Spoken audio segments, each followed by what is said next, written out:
The black boy looked up with his huge blue eyes, like mountain lakes. Charlize, Duke Lient's only daughter, anxiously looked at this child, clutching her hand at the elbow.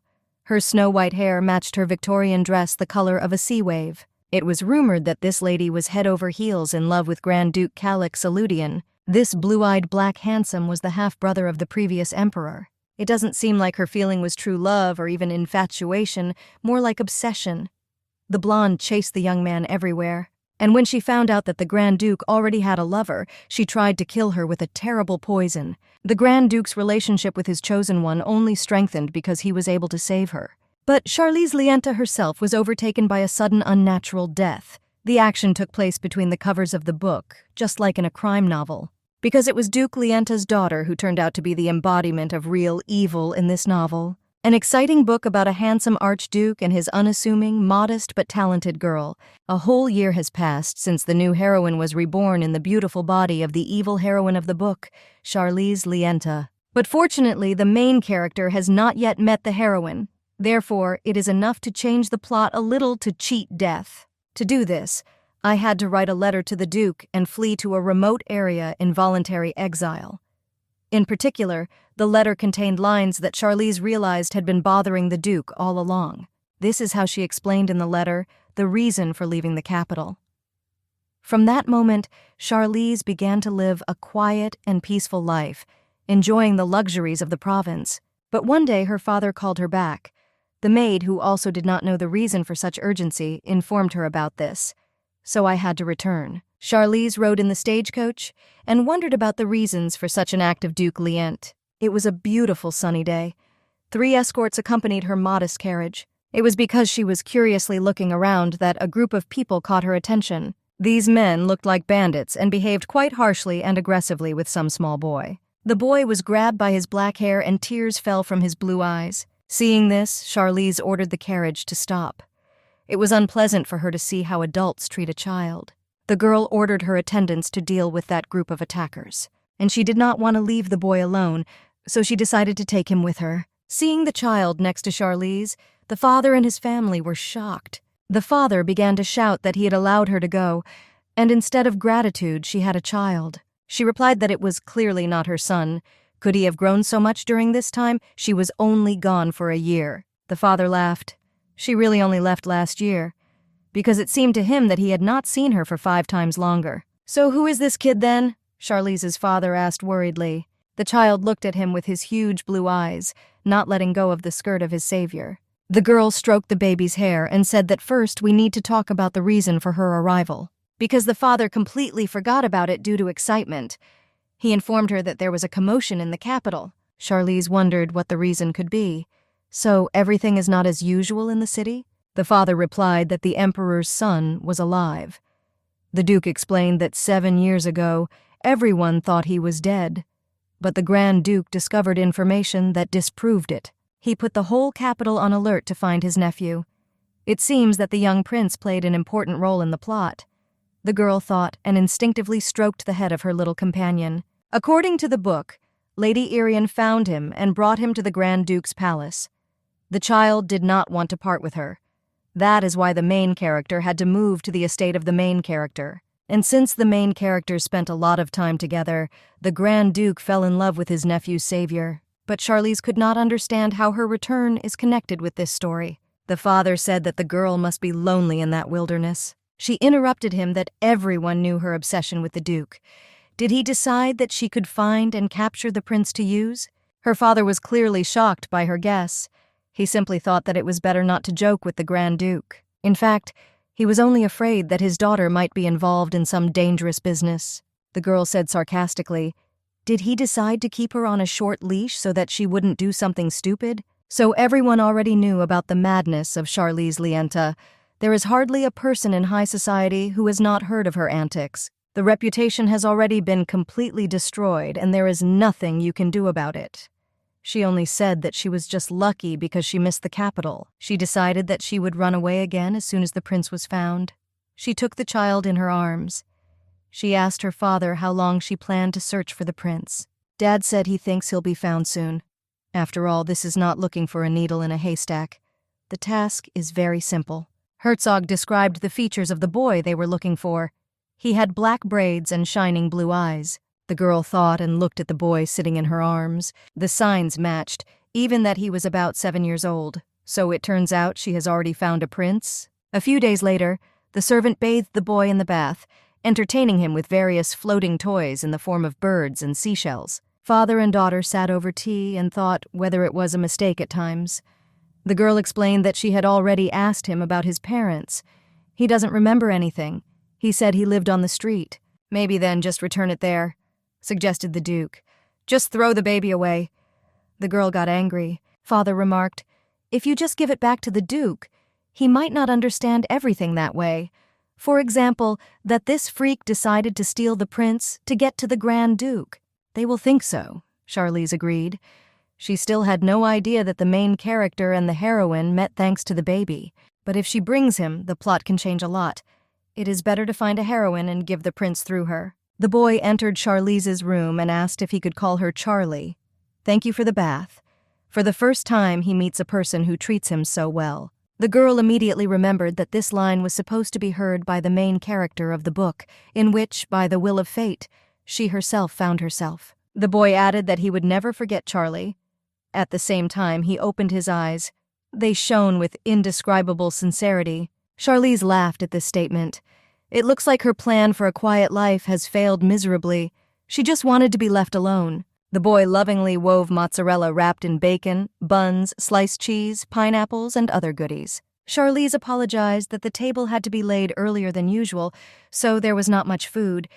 Let him not think that they want to offend him. He will not even think of being offended. Everything is very tasty. This is the first time he tastes something like this and is very grateful for such exquisite hospitality. He has a small mole on his cheek, the girl noted.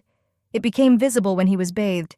It looks just like in a book. He may indeed be the heir to the throne. This is the child of the former emperor and empress. Therefore, in the line of succession to the throne, he is ahead of everyone. It is clear that at this age it is too early to talk about it.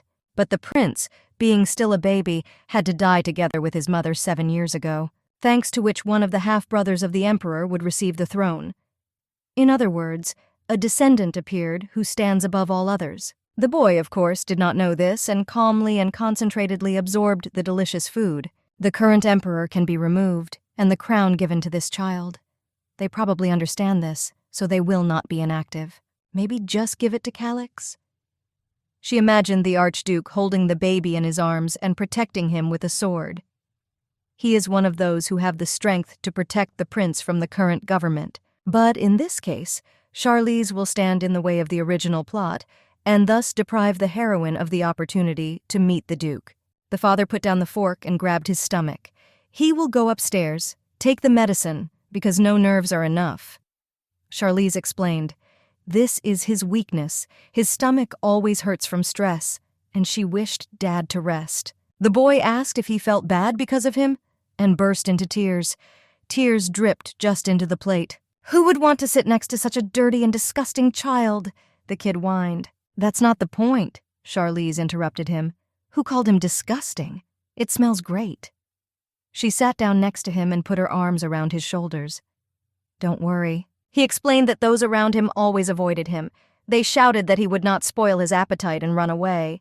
They said they couldn't eat while he was around. The girl looked sadly at the child and picked him up under her arms. She picked it up and put it on her knees. "It's not true," she said, patting him on the back. "He is very cute." She hugged him. One look at him makes her feel lighter. The boy blushed. His eyes widened. He asked if it was true. She laughed and said, "Yes, of course it is true, it is." Her gentle laugh really made my heart feel lighter. She scratched his head and said that he would never hear such a thing from others again. "Uncle loves him very much and will definitely protect him," she said, looking into his eyes. The kid was indescribably surprised that he had an uncle. Charlize will not allow this child to wander the dangerous streets abandoned to his own devices. He looked at her with his blue eyes that matched the bow so well. The plot of the novel has already changed since their meeting, so his safety is now in the first place. She asked if he thought her house was big. The boy said yes, huge. Charlize replied that his own house was much, much bigger than this house. They will go there tomorrow. He looked at her in surprise and asked, "So he will be given to his uncle? He seems upset by this news." She laughs and replies, "Yes." He can seem scary, but she assures him that he is a very good person. And she stroked his head even more gently. Seeing that his face was full of tears, she asked what had happened. He asked if they would never see each other again then. The girl said that she and his uncle were not really close. The baby cried at the top of his lungs. Charlize pursued Calix, and he may not understand everything that way if she appears nearby. But the uncle is much better than her, assured the Duchess, and will do everything possible for his happiness. The boy suddenly turned around on Charlize's lap and hugged her tightly around the neck. "He doesn't believe that there are people better than her in the world," said the kid confidently. The prince leaned his nose against the young lady's collarbone, never ceasing to hug her. The girl remembered that in the novel, the emperor's son became attached to the first person who helped him. Charlize smiled. It seems she has no choice. She promised to try to see him, but could not guarantee that it would be often. "He must also promise her something," said the lady slyly. The boy looked at her in surprise. The Calix Palace in the style of classicism, with tall Roman columns, was bathed in sunlight. The guy was sitting in his office and talking to his subordinate Liban. His first question was whether the boy had been found yet. His interlocutor replied that they came across 3 black boys in the search area, but the magic stone did not recognize the owner. The prince was not among them. The Grand Duke took hold of his head and stated sadly that time was running out. It's been a week since they announced the search for the heir to the throne, but they still haven't found anything. Libanus assumed that the emperor could really manage to get rid of him and asked Calix what he thought. "Who knows?" replied the Grand Duke. "This child probably worries them too. He has not seen the current emperor for 5 years. It is unlikely that they will simply wait while he looks for a prince, the rightful heir to the throne. They are definitely afraid of the development of events in which he will overthrow the current emperor," answered his interlocutor. "And the fool knows what dirty methods he used to get the crown," said Liban scornfully. Calix replied that he wanted to spit on the authorities, which openly surprised his subordinate. "Above all, he is interested in the life and safety of the boy," the Grand Duke explained his words. He remembered the former emperor's request to take care of his young son. His disease-weary face, weak arms. If only he survived, Calix thought. He is ready to give anything to whoever brings him here safe and sound. Charlize kept her word. The next day, her carriage left for the Grand Duke's palace. She wore a luxurious hat under her blue dress, which was adorned with a blue gem brooch. The boy sat huddled in the seat. The kid was clearly nervous. Suddenly, one of the wheels of the carriage came off the ground and thumped heavily on the ground. The boy was scared. Charlize hugged him and asked if he was okay. He was still in shock. The kid thought about it, but answered yes. The girl thought that she had to sacrifice comfort and take an ordinary carriage in order not to attract attention. For the sake of the child's safety, she put him on her lap and hugged him. The boy was holding a sheet of paper in his left hand, on which his portrait was drawn by hand. Underneath the drawing was a caption that Grand Duke Eludian was looking for the son of the previous emperor. Signs were also listed. They promised a great reward to the one who would bring the prince safe and sound. Even before leaving, Charlize asked the kid to carefully remember everything written in the ad. When meeting with the Grand Duke, the kid had to say that he came because he noticed a similarity with the description in the advertisement found on the street. The girl insisted that the boy never mention her name. No one should understand that they are familiar with her. Charlize looked away. She explained that her uncle would deny them meetings if he found out. The boy wanted to deny something. He was very saddened by these words.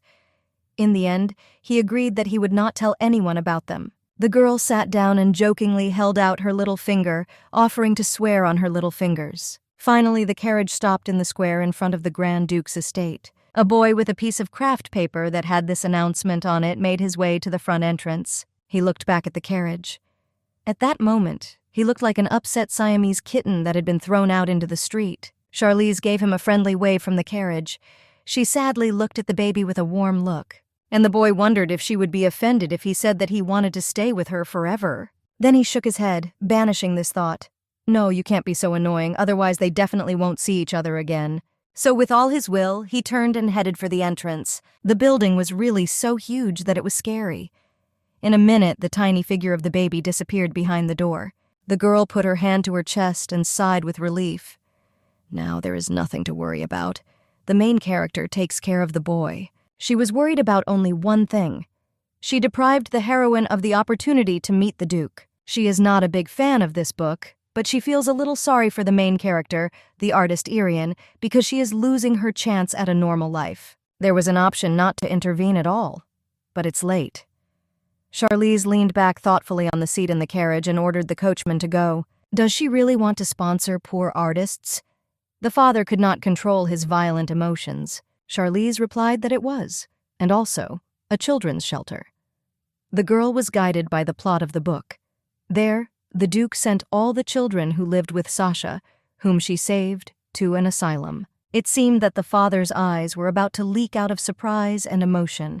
He grabbed his heart. The maids immediately started spreading rumors that the lady was going to do charity work. It was said that everyone saw how she worried about that child. Previously, she was only concerned about the Grand Duke, and the day before she praised the coachman for his efforts, another colleague shocked. Duke Lienta burst into tears, holding his daughter's hands. He always knew that his daughter was very kind at heart. He hugged her and burst into tears. You don't have to listen to others. These fools know nothing about her. However, in fact, Charlize fully deserved the criticism that was thrown at her from the very beginning. The young lady laughed happily, hugged her father, patted him on the back, and thanked him. Wiping his tears with a handkerchief, the father said that he would now talk to the accountant, and to begin with, let him take 5,000 deltons. As much as 5,000 deltons? Charlize was surprised. It seemed to her that 1,000 would be enough. What a modest child! The father suddenly cried. He will give her anything, just let her say. Drowning in rivers of his tears, she said that it was okay. Okay, she understood. Charlize in the original is so sassy and spoiled because her father tried to pamper her all her life. It was because of this contrast that her behavior caused so much admiration among people who knew her well. A few days later, she was allocated a lot of money for personal expenses. The young lady immediately went to the bank to get them. On the street, an angry man shouted at a girl in a black cloak and even seemed to hit her with the toes of his shoes, shouting how dare she sell such inept doodles. He scattered her leaves with pencil sketches of birds and feathers, called her a shameless brat. The girl rushed to collect her work, so her hood fell back. This is Irian LaFrance. Charlize recognized the heroine of the novel in the street artist. She was born into a family of aristocrats who became impoverished. Since childhood, she was despised by everyone who was not lazy. Her life would change completely with the appearance of Sasha and the main character. Charlize imagined Irian drawing with the boy, but Charlize's fantasy seemed to shatter into pieces. The girl was convinced that she had ruined everything. She will be tormented by her conscience if she does not help Irian. And the lady resolutely went to the artist to do justice. Incredible talent, she said, addressing Irian. Ta looked up at her and held one of the drawings in her hands. The artist was horrified to recognize in her interlocutor the formidable mad Lady Lienta. Did she draw it herself? Asked Charlize. Irian, frightened, replied that yes, it was her work. Nice drawings, the lady praised, looking at the graphite pigeons on the sticky paper. Does the artist mind if Charlize buys them? Irian's surprise knew no bounds. The artist was kneeling in front of the young lady, drawings scattered around her like a fan. Happy Calyx brought a book of fairy tales to his nephew Sasha's bedroom and offered to read one of them aloud to him. The boy, pulling on a soft, expensive blanket, replied that he could not read. Then he will sit here until Sasha falls asleep, suggested the Grand Duke. The boy blushed. Does he mind? Asked the owner. Okay, I don't mind, but Uncle looks so tired, said the kid. He's not tired at all, Calyx argued, straightening the bedspread. He can do anything for him, the Grand Duke promised. Illudian patted Sasha's forehead. The boy squinted one eye. Meanwhile, a sharp-horned moon rose over the city, shading the silhouettes of winged trees. The Duke looked at the child and could not understand how he could find his way to him. Calyx remembered how the boy shouted that he had come himself. No one brought him. But when the baby fell asleep, small tears dripped from under his eyelashes. He repeated the words, Lady Charlie. Charlie?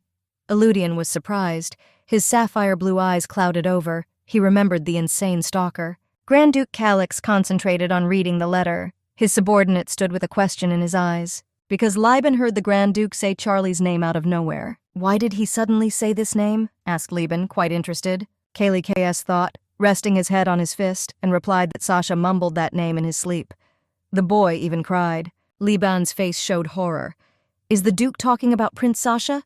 This girl, but he will arrest her. Liban was burning with anger, clenching his fists. The Grand Duke told him to calm down, because the boy was clearly not crying from fear, rather as if he missed her. The Grand Duke fell back into his thoughts. Liban suddenly fell silent and spread his hands and looked at his master in surprise. Well, he himself began to doubt when the prince came to them alone. He said he lived on the street, but he looked clean and well-groomed. Should he be questioned about it? No, the boy is not a stupid child, therefore probably there is an objective reason for this silence. Let Liban investigate the case secretly, find out who helped Sasha. Okay, he'll take care of it. As for his official debut, the emperor must already be aware, so it is difficult to predict his actions. It is better to postpone the ceremony until next week, said the Grand Duke. That's why we need to find that girl as soon as possible. Charlize worriedly asked if there was still any news from the duchy. 4 days have passed since Sasha came to his estate. The girl was nervous, walking from side to side in the room like a lion in a cage. Shouldn't they have announced the ceremony? Of course, she will not be invited there, but I would like to see it. Irian herself will be able to attract the attention of the Grand Duke, the girl thought, looking at the wonderful images of pigeons in flight. And then everything will be fine.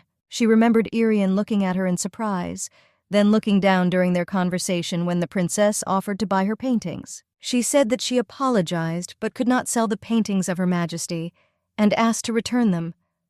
But Charlize looked at the image in surprise and wondered why she refused. Does she think she is being bullied? And looked at the artist. Irian is a street artist who grew up in a house of broke aristocrats.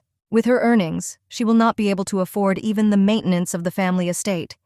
But her parents cannot leave their house in the capital. The world of nobility is full of unhappy stories, meaningless marriages, but their family was an exception, a rare example of a happy aristocratic couple. Charlize knew that the Viscount and his wife had vowed never to sell the house where they had shared so many memories. Irian sacrifices himself for his family. She is ready to endure the insults of other aristocrats in order to collect money. Charlize looked at the girl sympathetically.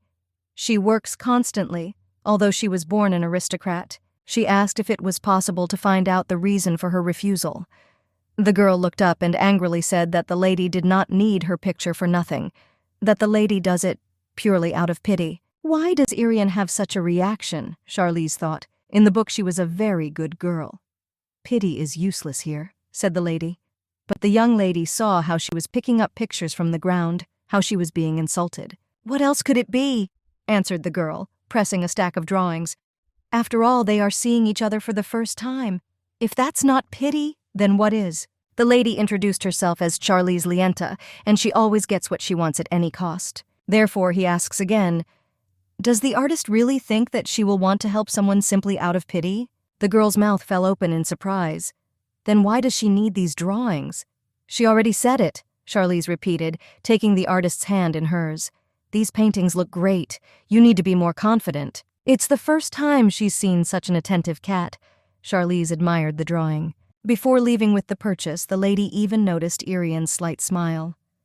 So the atmosphere has noticeably improved, the young lady thought, remembering the artist. It seems that she still opened her heart to her. On the way, she dealt with the men who abused Sasha. Now we just have to wait for the ceremony in the duchy, Charlize reasoned, holding the drawings in her hands and looking out the window. She touched the image of the dove again and looked out the window again. When will it happen? A variety of food was steaming on the table, chicken and lobster at the same time. The Duke of Lienta was dining with his daughter. He said that the boy must not have been a prince. He's definitely a great kid, though. Will he be kicked out of the Grand Duke's estate? Father was worried. Charlize replied that it could not be. They saw for themselves black hair, blue eyes, manners, even a mole on the cheek. Everything is exactly as written in the book. It can't be that it's someone else, the girl thought, pouring out the wine. Did the Grand Duke not recognize his own nephew then? The father was nervous. Hardly, answered Charlize. Maybe he is trying to hide Sasha from the Empress. His belonging to the imperial family cannot be denied. He is probably trying to protect Sasha. But suddenly he is not really a prince? The girl grabbed her head, pulling out her braids. It cannot be that Sasha is not a prince. Is the boy now on the street? Cried the father, clutching his heart. Suddenly a stuttering, mustachioed man in a black suit ran in shouting that their majesties had problems. He was holding a letter in his hands. "What happened? What are the problems?" asked the father. The letter brought by the mustache was decorated with a silk gold braid, sealed with a wax seal with gold embossing. "This is from the place of the Grand Duke." Now Charlize clutched her heart when she was handed that envelope. "This is an invitation to a holiday for the lady," explained the butler. "The invitation can't be fake," Charlize's father reasoned, cutting circles around the painted table where the lady was sitting. Forgetting about manners in his excitement, Lienta bit his nails. He tried to figure out the reason for such a metamorphosis. What happened to the Grand Duke that he invited his daughter? Does he intend to humiliate her in front of all the aristocrats? The Duke was afraid of his guess. In contrast to his hysterics, Charlize looked unfazed. "No, he wouldn't do that, no matter how strong his dislike was," the young lady protested, not his style, and calmly sipped tea as if nothing had happened. A strange situation. In the original plot of the book, Charlize was not invited to the event where the prince was to be introduced to the aristocrats. Many aristocrats will gather together, but one person should not receive an invitation, and this person is Charlize Lienta. But because of her stubborn nature, she will come anyway, because at this event, the young prince will be presented to society, and she is not indifferent to this child. She mentally prepared herself to witness that painful scene where she addressed his lordship the Grand Duke, and saw him walking arm in arm with Irian. How could he trade her for some girl who, under other circumstances, probably would never have met Calix? The girl was crying in the empty, half-dark living room flooded with moonlight. A spilled bottle of wine was lying nearby. On the shelf of an antique cabinet, there were some bottles with various unknown contents. Her jealousy will put Irian's life in danger. However, there is no point in thinking about it. The difference between the events and the original plot of the book bothers her a little, but it is no longer her business. The father shouted that he must personally pay a visit to the Grand Duke and find out everything for sure. Charlize, pretending to coolly sip hot tea, asks her dad not to interfere because it's not worth it. She still won't go to any ceremony. "Is Charlize sure?" said the surprised Lienta. "Yes, we'll return to their ancestral estate. It is still better than wandering further in the capital." Father raised his gloved hands to his mouth to hide his emotions. He had tears in his eyes. He doesn't want his little girl to grow up so fast. It is not necessary to care so much about the image of the family. Did she decide to doom herself to exile for the sake of family matters? She is still quite a child, he sympathized. Suddenly, as if a parent's heart had been broken, the cup cracked in the girl's hands. "She's tired of this senile nonsense," interrupted Charlize. "She is already 21. What other child? If the Duke likes it so much, he will help her," lamented the father pathetically. "We must send him an engagement letter now." Holding half a cup by her ear, the girl rehearsed for Dad to slow down. It seems that they did not understand each other. She does not like the Grand Duke at all, as if she swore by all the storms of the world. Father swam cautiously past the tea table, looking at Charlize as if he didn't recognize her. A maid sneaked in and asked permission to clean up the mess because of the broken cup. The father came closer to the girl and said, "There is no need to deceive him." She asked in surprise, "To deceive? Is she serious? May his poor little girl be more honest. But she really doesn't like him. He doesn't even remember his face." And there was no lie in this. She remembered all the characters in the book, except for the Grand Duke. "Not for nothing, won't go, at that point, of course?" The girl waited, pointing at herself with her hand. "It's a joke." "I can't believe that I came here myself," Charlize scolded, standing in the middle of the ballroom of the Archduke's estate. She stood alone in an elegant lilac dress, holding a glass of pink wine by a thin leg. "I would have left a long time ago, if not for my father's request." Guests whispered around her. Dad said Charlie was his most precious treasure. I hoped she felt the same way about him. There were tears in his eyes. It was the first time she had seen him so excited. How to refuse? I believed. She did not believe the book. She always pretended to be indifferent. Thinking about it, she pressed the glass so hard that it cracked. The feeling that she is getting further away from the plot. But she has a family. Calix appeared in a dark blue and white tunic, decorated with a brooch to match his eyes, a crimson cloak embroidered with gold. I apologize for being late, and Charlize has taste. The servant accepted the mantle. However, this is style. Charlize thought. He is much more attractive than she expected. The Duke said that perhaps everyone had already heard about it. The other day he found the child he had been looking for many years. And today I would like to introduce him, asks to love and accept his nephew, Sasha Rosal Alafine. A boy came up. "Wow, this is the little one of the former emperor, similar to his majesty," shouted people. After all, he is a prince, the girl thought to herself. Now you can exhale. The boy shook his head. It was very decorated with a blue bow to match the eyes with the same blue stone. He saw Charlize and turned away, pretending not to recognize her. Her mouth fell open and tears flowed. She herself told him to stay away from her. But this is very upsetting. Suddenly, she felt someone else's gaze. It was the Grand Duke who was looking at her. How long has he been looking here? Have you noticed that she tries to stay away from Sasha? And now he's coming here? Did he understand that it was she who helped the prince? Oh, what will happen now? Charlize barely got over her excitement. The children were nowhere to be found. She greeted His Majesty. She looked at the Grand Duke curiously with her amazing green eyes. He thanked her for responding to his invitation. He asked if they could talk a little and held out his hand to her. Not only the guests were shocked, she herself was surprised, thought the girl, watching the crowd's gossip. If the father had found out about this, he would have prepared stomach medicine for her. What exactly does he intend to discuss with her? She didn't finish. Her eyes suddenly narrowed in horror at the sudden vision. Her father said he would sacrifice his life if it concerned her safety. Those cunning eyes glow in the dark. I wonder what kind of face Lyant will make. The father sacrificed himself, died in her arms. Where did these memories come from? They were neither in the book nor in Charlize's memory. When their eyes met, time seemed to stand still. The girl covered her mouth with her hand. Did she see the future? But the Duke did not die at the end of the novel. Charlie's death hit him hard, and he decides to move to the abandoned lands, where he will spend the rest of his life. Can a father die unexpectedly? Will this happen when he tries to save her? The Grand Duke noticed that something was wrong and asked if she was sick or if something had happened. She thought she saw the future when she looked into his eyes. Will it happen again? They went out on the balcony. He closed the door.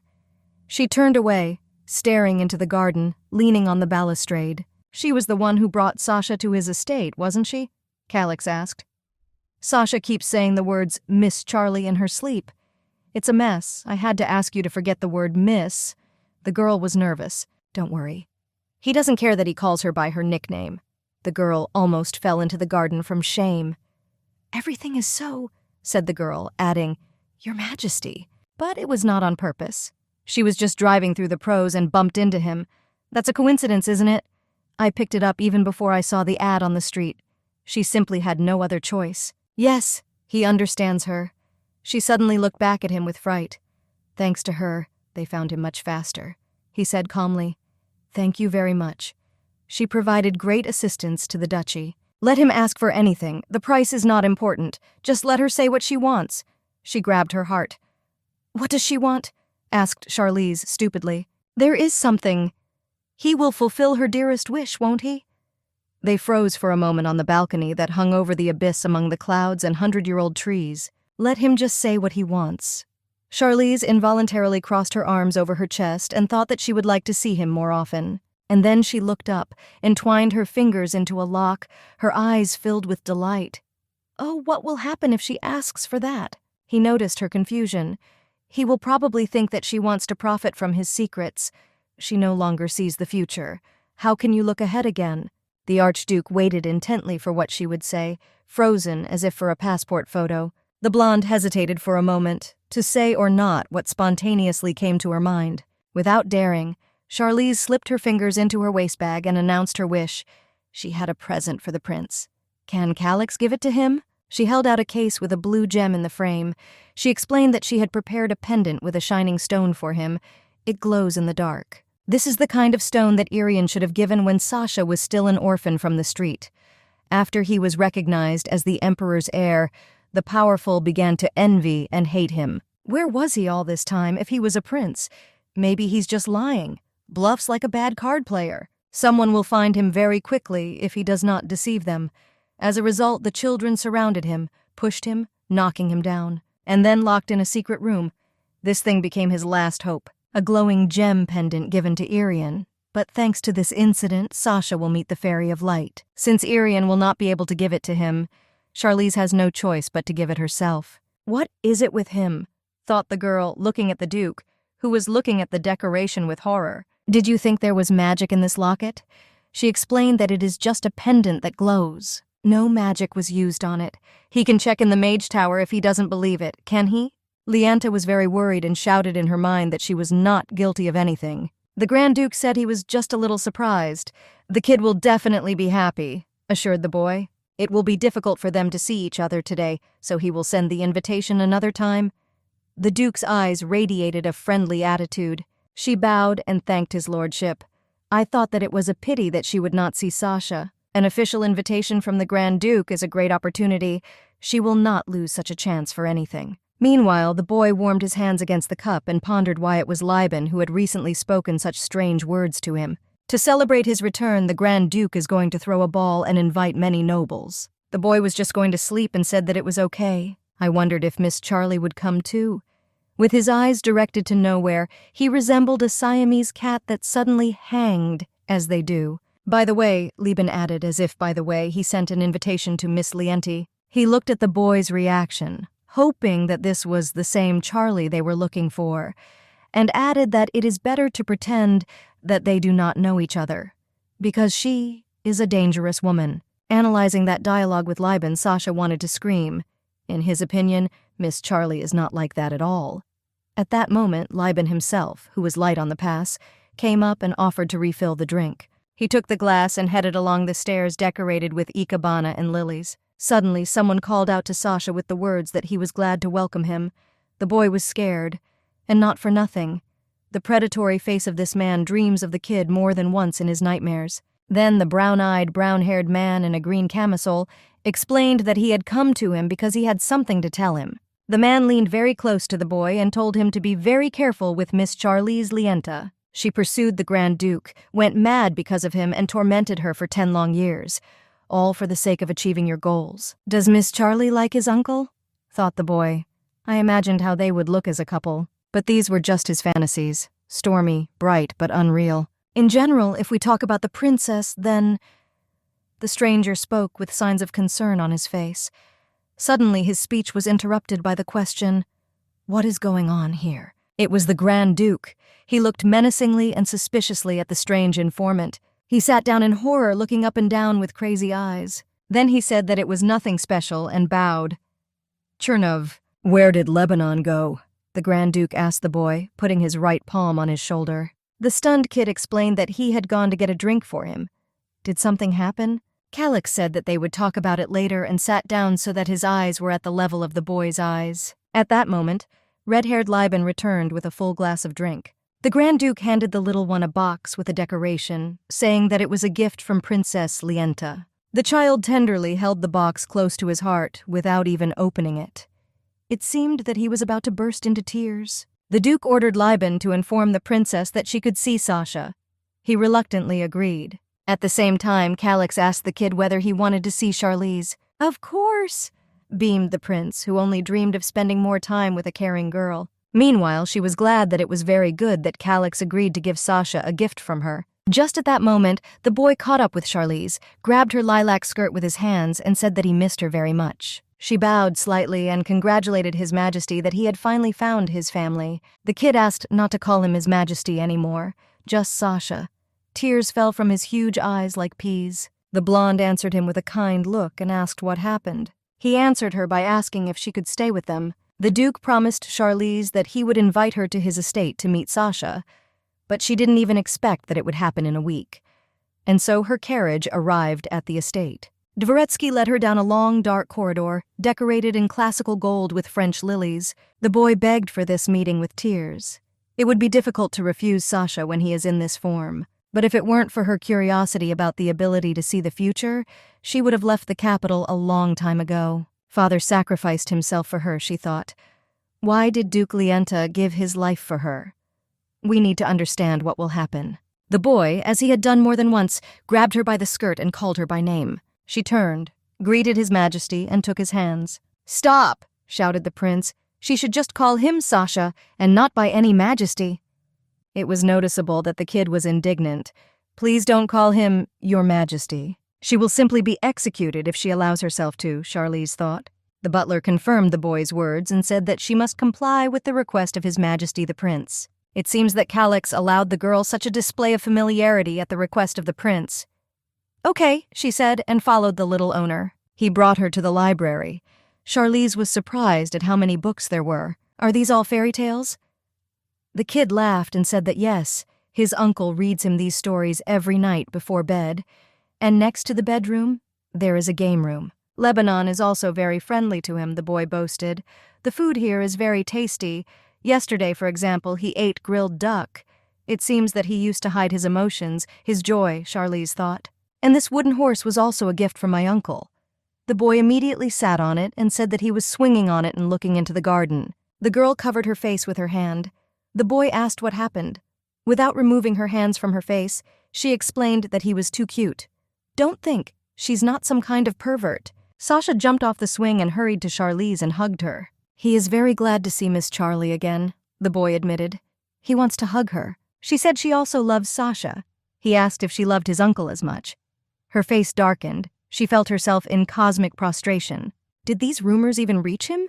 She was terrified, although this is a great opportunity to let others know that she doesn't like him. "It's not like that," the girl objected. "She doesn't like him at all." An idyllic picture of a couple shattered in the boy's imagination. He did not believe. Is it true? But why Charlie? She doesn't know. He can turn her life into hell. She remembered the phrase from the vision. So she hates his uncle? Sasha made a false conclusion. "No, he is still a beautiful person," his girlfriend assured him, laughing out of surprise. He looked at her in surprise, because he could not make out anything. Apparently, in his picture of the world, there can only be love or hate. Will the kid be upset if he thinks that she will hate his family? Hugged her to calm her down, Sasha offered to go to the garden. The princess agreed. There, they met the Grand Duke, who was looking at hyacinths. He turned his head and glanced sideways at them. What happened? She no longer sees the future, the girl thought. But if he looks into the eyes, he will probably be able to. You just have to come a little closer. And she stepped forward on the cobblestones. "Grand Duke, they have problems." She clearly heard the words of a new vision. "Sasha, Mr. Sasha," the prince's eyes fill with tears. "The black surface of the lake which cannot be entered. A little boy has to fight for his life at the bottom of the lake. Will Sasha drown?" But in the book he was locked in a secret room. The boy looked at Charlize questioningly. The princess realized that the future had changed again. "We need to arrange a meeting with Irian as soon as possible." Miss Charlie complimented him on the way he rides the horse. "She is so kind and good." The boy praised her to the Grand Duke. "And she looked cool when she saved him from bandits." "Miss Charlie is the best person in the world," the kid summed up. Okay. Calix patted him on the head. "He won't think that she brainwashed the child?" The girl panicked. "It seems that Sasha likes her very much," said the young man, "and she is always happy with the gifts she gives. He really appreciates everything she does for his nephew, so he grants her 2 wishes. What? The girl was surprised. One for saving his life and the other for her gift, smiled the Grand Duke. Didn't he fulfill 1 wish already? The girl spread her hands. It was a gift for Sasha. She would have given it anyway. Don't be shy. Is this an angel descended from heaven? Apparently, 2 wishes in a day are too many. And since Sasha loves her so much, doesn't she want to visit the duchy again? Maybe send a letter and warn everyone to be ready? Calix smiled. Angel, a real angel, thought the girl. She nodded and thanked me. At the same time, her heavy braid twitched to the side. Will they meet again? Asked the prince. Of course, they will meet, only next time she will not come alone, thought the girl slyly, because she will take advantage of Calix's desire to bring Sasha to Irian. She imagined this meeting. In a few days, Charlize paid Irian a visit. In the conversation, the artist confirmed that she wants to concentrate on drawing. People became interested in her paintings and began to buy them more often, all thanks to Charlize. Sales have nothing to do with her. The princess coldly took a sip of tea. All thanks to her talent. Yesterday's drawings surprised her a lot. Her skill is growing. Irian frowned. But does she not want to get married at all? Get engaged to a wonderful man who loves only her? The girl hid her burning cheeks with her hands. Are there any? In any case, she does not want to rush. The parents love each other very much, but she is not sure that it will be the same for her. She would rather enjoy drawing, although it is not easy. Is that how she likes to draw? Yes, loves it, really shining with happiness. But is she planning to attend the service? No, because she decided to participate in the exhibition in a few days. There is a lot to prepare. Charlize lowered her eyes and raised the cup to her lips. Her plan seems to have failed. Thank you for finding and taking the time, Charlize thanked. Irian replied that she was very glad to see you. Okay, so see you later. And jumped into the carriage. I would not like to change the plot even more, thought Charlize, supporting her head with her hand. It seems that this time we will have to intervene. On the day of the festive service, Charlize still came alone. Where is Sasha? Does Lebanon accompany him? She looked around. Noticing a group of children, she did not see Sasha among them. People who recognized her pretended not to see her. Suddenly, the red-haired Rosetta Eccles recognized her and said hello. This is the girl who hated Charlize in the book. After all, she hated everyone. According to the plot, she broke into Irian's trust in order to get to Charlize. As a result, they became very close. Long time no see, answered the princess. How is she doing? And she noted about herself, everything is the same. Rosetta folded her fan and sarcastically reported that she had been told that Charlize had spent a year in the wilderness. Therefore, she hoped that she would become at least a little softer. The princess would not be silent if someone else said the same thing. But Rosetta can be understood. Charlize has abused her so many times. For example, is she jealous of her fame? Let the parents cry. It was too rude. Rosetta was orphaned not so long ago. And I also heard that Charlize went to see the Grand Duke. Does she really succeed? She welcomes her. Yes, rumors have already spread, Charlize understood, or skillfully collects information, and she is well informed about her, retorted the princess. But the whole upper world knows about it, said Rosetta. Well, let him tell in more detail. The original is a bit confusing, so may not know anything. It is better to get rid of the rumors that Calix likes her.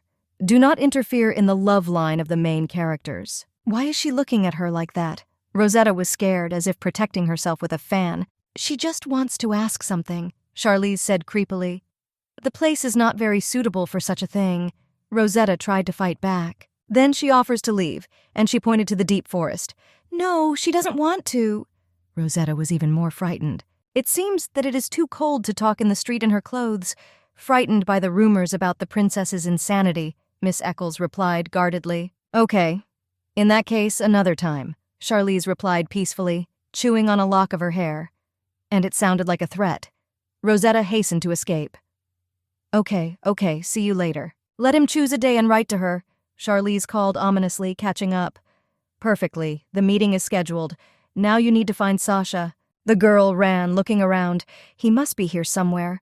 She walked along a forest path lined with boulders on both sides. Suddenly, she heard a child's noise. One of the boys shouted why he came here. No one called him here. Is he really a real prince? Scoffed the yellow-eyed boy, Sasha's senior by 3 years. Is it just pretending? It is unlikely that there can be such ugly boys in the imperial family. He folded his hands on his chest, enjoying his joke. Did Lienta bring him? Sasha looked frightened at the older boy. Perhaps he felt that this meeting would not end well. Charlize peeked out from behind the tree. What a surprise. This is the same yellow-eyed boy, Prince Bayer. He will shout that Sasha is drowning in the lake. Why is he in this group? Is it about Charlize Lienta? Oh, I've heard of her too, answered the other boy. They say she's stalking the Grand Duke. The boys laughed. So Charlize brought a fake? The boy Sasha had tears in his eyes.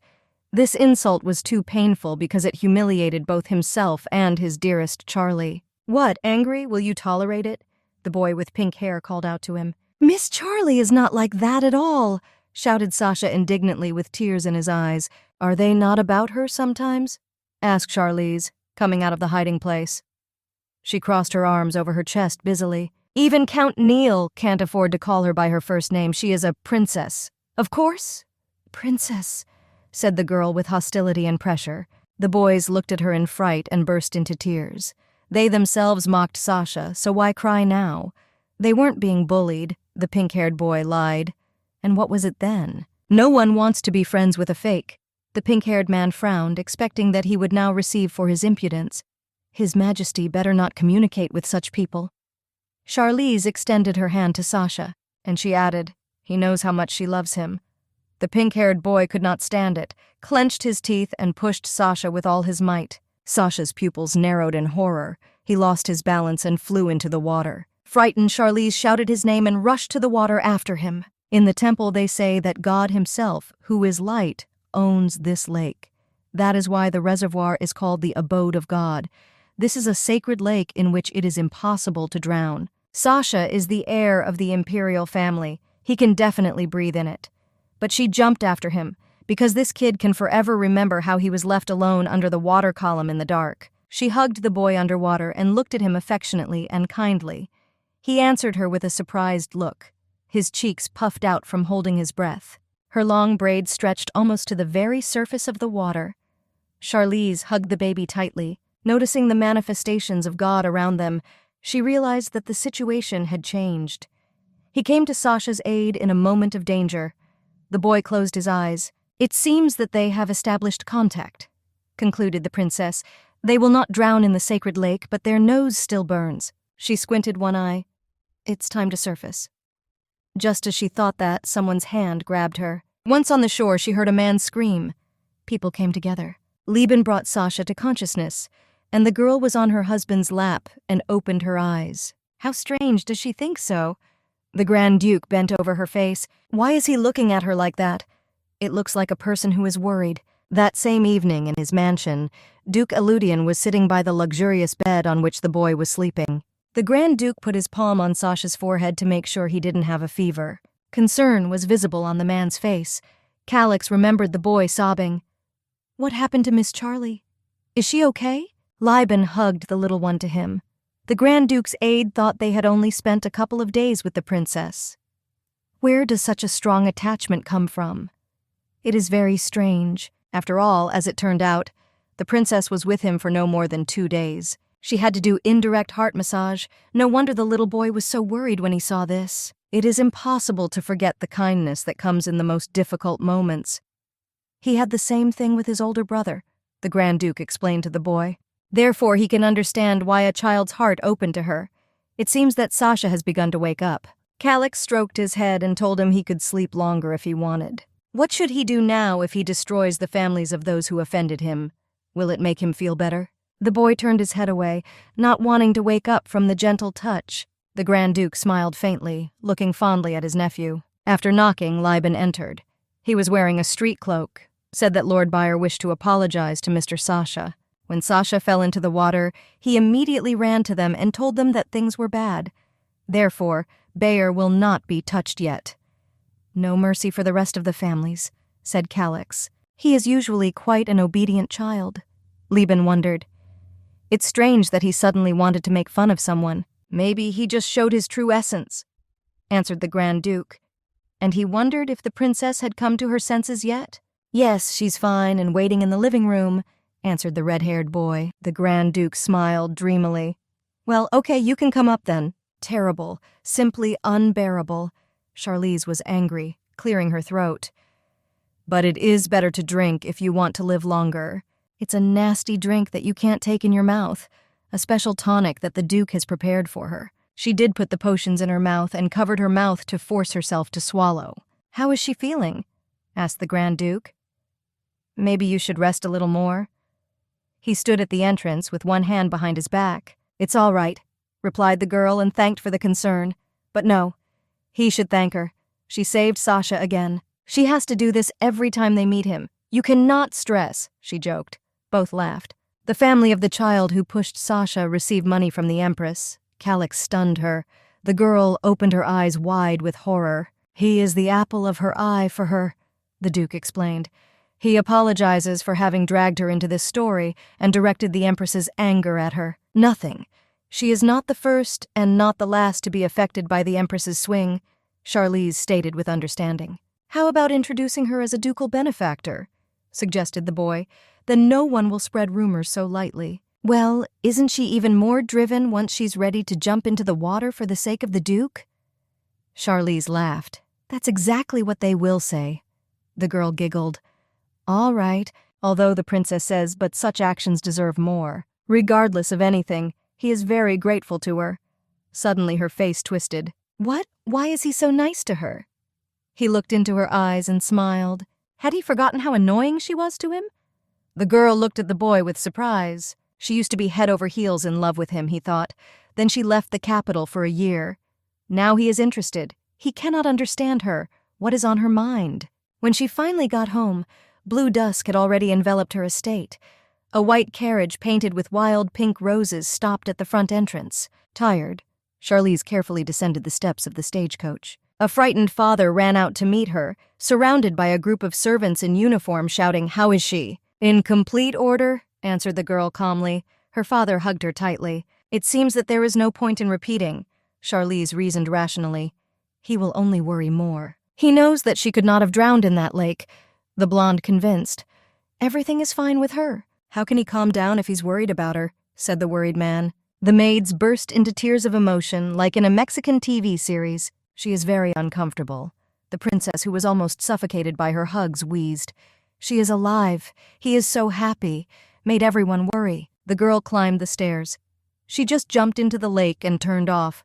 Now he will take medicine for 2 days. But why didn't she see the future? They were close.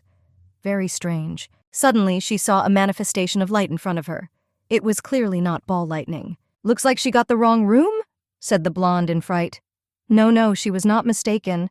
A voice came clearly, the source of which was a ball of light. "Let him come in and close the door," she heard. "And they need to talk."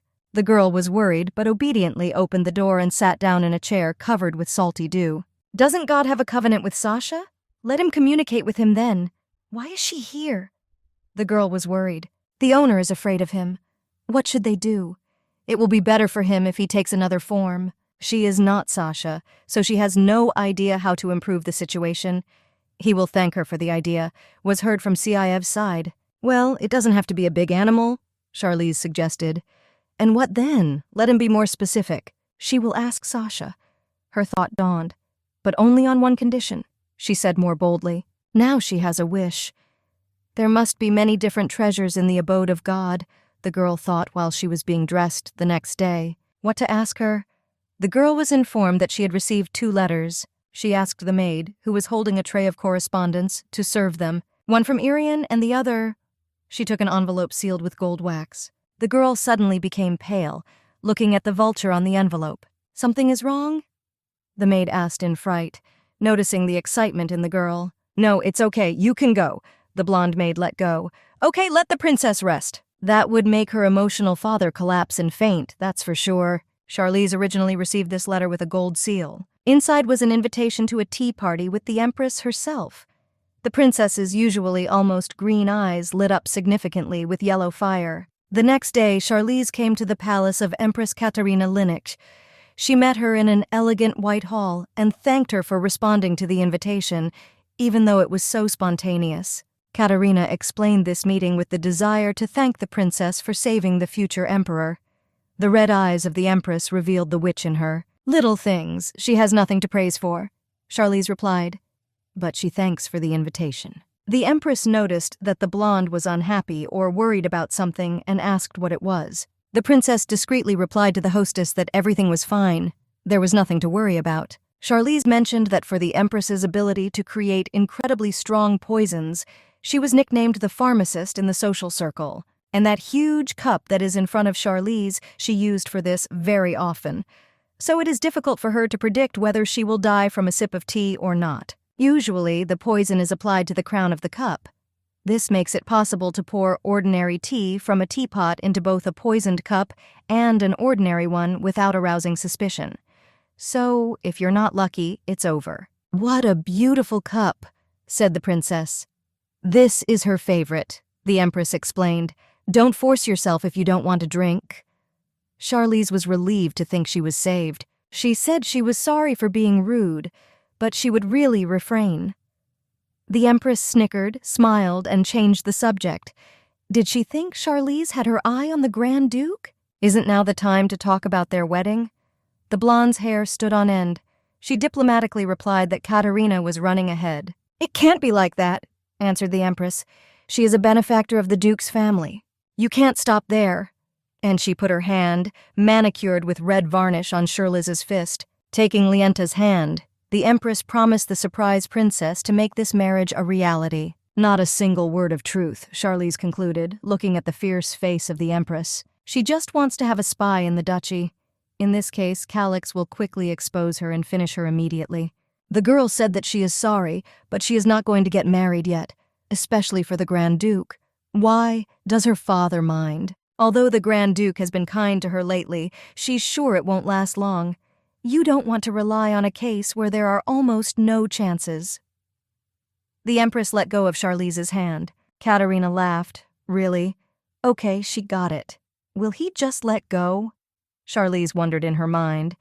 Enough talking for today, said the Empress and left. I promise to see you again. Charlize was returning as if she had been submerged in water. Because of this, she accidentally bumped into some young man. He apologized. The princess assured that there was nothing wrong. Suddenly it dawned on her who it was. She spun around in place to make sure her guess was correct, and the man hurried to the Empress, who summoned him. The woman told him that Charlize Lienta had proved more prudent than she had expected. This can be seen from her words, "You don't want to rely on a case where there are almost no chances." The lady knew how to refuse her proposal of marriage to the Grand Duke.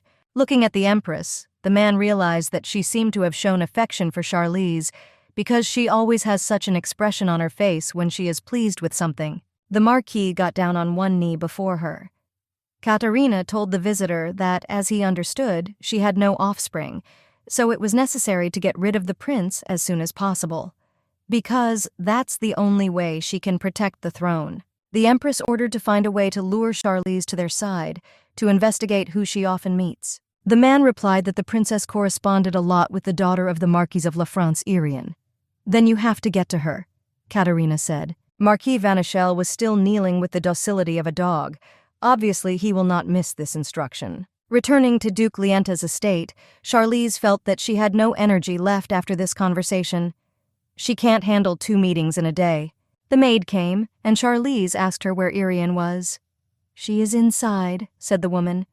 Irian was dressed in a yellow dress and decorated her head with a matching headband. Charlize asked her how long she had to wait. The artist said that the rumor reached her, and she congratulates her. With what? Asked Charlize, poking a piece of cake with a fork. With the fact that Calix accepted her feelings. Imagine how beautiful Charlize will be. But I thought Irian should marry him. And she asked about the reason for this audience. Irian handed her an envelope. She explained that this was an invitation to the Night of Young Artists exhibition. The blonde wiped her lips with a napkin and took the envelope, remembering that this opening was also mentioned in the original. Irian is sure that there will be many beautiful works, even paintings by the Marquis of Vanichel. Will Charlize come? Yes, of course she will come. The artist thanked. Charlize remembered that this Marquis became a supporter of the Empress at the very beginning of the book. If he is present, the Empress herself may appear. Charlize will definitely come. She had a plan with the participation of these secular lions. A day later, there was a commotion at Lienta's place. She missed a letter in which Sasha wrote that he wanted to see her. Apparently, the letter arrived without the Grand Duke's seal, so the servants missed it. It must not happen again. His carriage is already at the entrance, announced the imposing butler. A duke in a black cloak stood by a carriage with wheels nearly as tall as a man.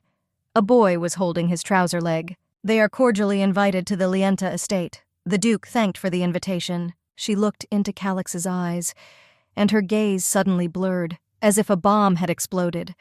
Through the disappearing smoke, you can see the decorations of the ruined exhibition. Well, at least he doesn't see deaths. The person standing in the very epicenter of the commotion has long silver hair, a pale face, without any emotions. It looks like she will get it this time. It is unlikely that you will be able to enjoy the exhibition. Princess Lienta said that she was glad to see the dear guests. Yeah, him too. The Grand Duke nodded. Is the prince angry with her? Asked the girl, bending down. She apologized to Sasha for not answering his letter. It seems that the servants accidentally missed him due to the commotion. He raised his unusual blue eyes to the princess and said that he had missed Miss. Charlie also missed her.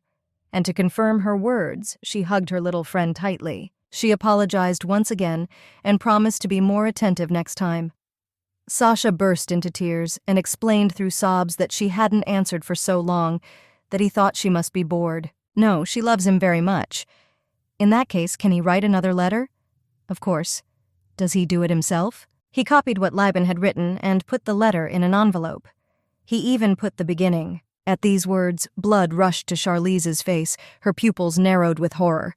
There was definitely no seal on the envelope. In this case, she should keep the letter as a memory. She definitely didn't see any seal. Had someone opened it and deliberately not given it to her? "We'll have to investigate," Charlize thought, putting her hand to her chin. A boy called her. He looked devastated and alarmed. The girl apologized for being distracted. She invited the Grand Duke and Sasha to go to the estate, indicating the direction with the palm of her hand. She prepared well, many cakes and desserts. They were served on an open terrace. Suddenly the boy turned away and exclaimed that there was a very cute bird living inside Miss Charlie.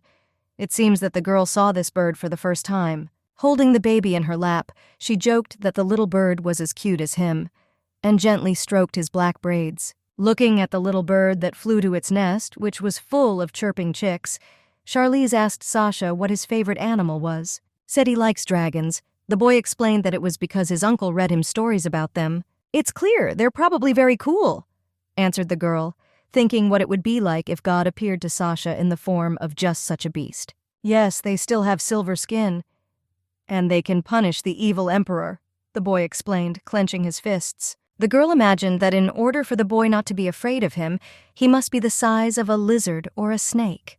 And in general, is it considered an animal? "It seems that Sasha missed the princess very much," said the Archduke, "because he is not so talkative with him." She was stunned by these words. The boy rehearsed that everything was completely wrong. They can make fun of each other, so they have a pretty strong, close relationship, thought the blonde. Calix asked the princess to meet Sasha more often. She agreed. "Just not the next 3 days because she will be busy at that time. We'll go to the Night of Young Authors exhibition." It dawned on her, if Calix comes to the exhibition, she will be able to meet Irian, so I casually asked him if the Duke was not interested in the subject of art. He admitted that he had been following this exhibition for a long time. It seems that the girl did not expect such a turn. Calix explained that on the day Sasha was pushed into the lake, Lord Bayer had contacted them to apologize. "Have other families not done this?" Charlize asked. "No, they are too, but because of fear." But only Lord Bayer apologized personally to Sasha. She wondered why he decided to tell her about it. She must be wondering why he brought up the subject. Because he doesn't want her to worry. The girl asked if he could read minds. "Not at all," he answered confidently and with cunning in his eyes. "It's just completely in her spirit." The princess led the late guests all the way to the carriage itself and wrapped her arms around herself through the evening coolness. The baby seems to have already dozed off on Calix's chest. The Duke promised to see the princess again. It was unlikely that Charlize heard this because the carriage door was already closed, but maybe she felt it because the romantic starry night set her up for it. Stepping into the house, she asked the butler who was responsible for the letters coming to the duchy. He replied that it was Ron, but he was on vacation. The girl asked to see his personal file. The butler replied that he was fine and asked if something had happened. She assured him that nothing had happened, that he should not worry. "And when exactly did Ron go on vacation?" He replied that exactly a week ago. The princess thanked for the information. She dutifully set about proofreading information about Ron. Nothing unusual or suspicious. It doesn't look like the Empress got to him. But was it a coincidence that he went on vacation right after their tea party? "I found a report that someone had heard that Ron could not concentrate on work and began to borrow money from servants. I decided to just ask him directly. The exhibition of young artists took place on a grand scale. Not bad, Charlize thought. In the original, everything was ruined by fake jobs. Here is a fake, and here is the original. And how does she know this, interestingly? Is this Charlize's ability? Eventually, she found Irian. It seems that the artist was talking to Marcus Vanakel. Why is she with him? Charlize was surprised watching how they kindly chat and laugh. Suddenly, Irian recognized the princess and offered to show her the best works, and also those that have earned the greatest favor of visitors. Here, for example, is a bust created by the sculptor Marquis Vanakel. The artist was only 16 years old then. Really incredible? Praised Irian. So impressive, agreed Charlize, looking at the sculpture. Now she understood everything. Marquis does not just take part in this exhibition. It seems that the Empress started her plan before the original. She had unexpected problems with finances, all because of Duke Linnock, the father of the Empress. He was addicted to gambling, and she needs money to get rid of Sasha. To do this, she forced Marquis Vanikel to sell the bust. To create such an impressive work at such an age, the artist continued to tweet, "True, the price for it will be huge." Next, Irian began to show her pigeons. Many people were interested in Irian's paintings because Charlize looked at them for a long time. It will be very good if they are purchased. The problems will start just before the auction. Irian suddenly called out to Charlize to be more careful. A boy in a gray wig fell nearby and dropped drinks on a tray. The princess caught a couple of glasses on the fly and kindly handed them to the clumsy little waiter. The boy thanked him, looked at the rolling pins near his knees, and suddenly saw something that surely would not forgive him. Namely, he splashed the princess's dress. He began to beg for forgiveness. He is indescribably sorry. In the bright light, the rolling pins shone like diamonds. Charlize replied that everything was fine. Garson began to lament again, that he was very sorry, and thanked her for forgiving him. And once again he bowed to beg. She was alarmed by the fact that the child avoids eye contact. Sasha had the same habit. What? How do they know each other? Thought the girl. She asked why he was wearing so many glasses at once. He pointed his finger at one of the elderly men in the hall and explained that the gentleman had ordered him to clean everything up. People were outraged that that visitor forced the child to do this. Borodan was embarrassed. However, the man was afraid of the princess in vain. Charlie told the little one to follow her. The people cheerfully whispered that now the little one is definitely hooked. And she led him to the storeroom where the barrels of wine were stored. What bothered her was that Calix had to send all the children to the shelter. Why does this child work here? She threw him a golden box, the size of a large souvenir coin. She drew the child's attention to the fact that his hands were injured. She told him not to be afraid. There was medicine in the box. The waiter reminds her of someone, so she decided to help him. The kid asked who exactly he reminded her of. Charlize replied that the appearance is different, but the age is about the same.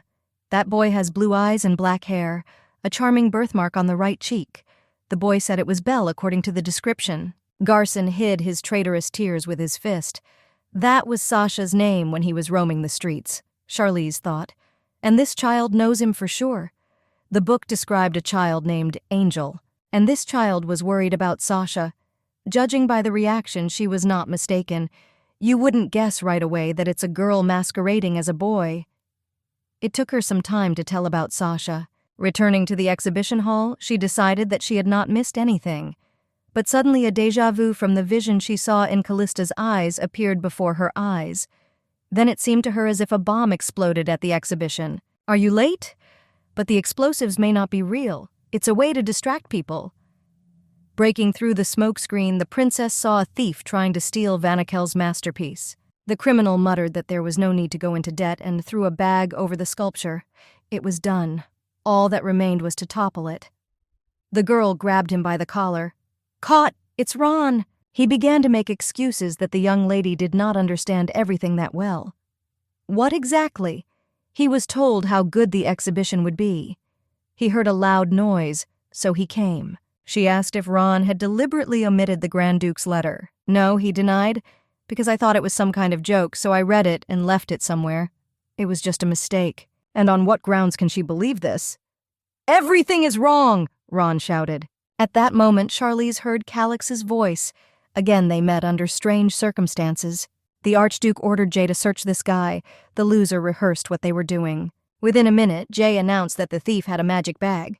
What will they do now? Calix said that he believes that everything should be thoroughly investigated. And what is Princess Lienta's opinion? She was also interested in it. The Archduke ordered the boy to be sent to Miss Lienta's estate. After all, investigative actions will be conducted there. Charlize wondered aloud.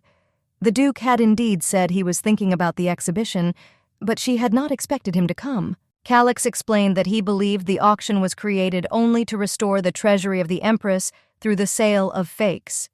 He came to reveal the truth.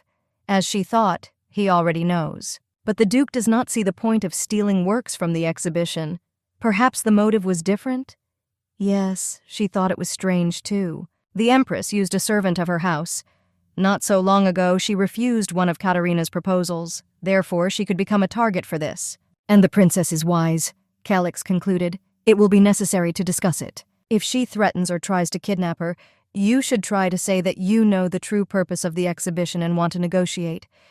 This buys a little time for Calix to find her. Asked why she was still here, and Charlize said she was looking for someone with brown hair.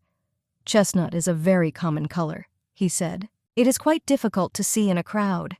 He has such an expression on his face, as if he is thinking about someone in particular. By the way, the previous Empress also had brown hair. He suggested that they leave already. How much more to wait? Crowd of tumults. Luckily, no one was hurt. Irian LaFrance ran up and exclaimed that she was very worried about the princess because she could not find her. The girl greeted the Grand Duke and introduced herself to him, crouching low. This is the same scene, Charlize blushed. Finally, the main characters of the book met. Irian and Calix's eyes met. Charlize thought that some kind of romantic flare flashed between them. She closed her eyes. It was time to go backstage. Calix admitted that he had heard about Miss LaFrance's works and hoped to see them.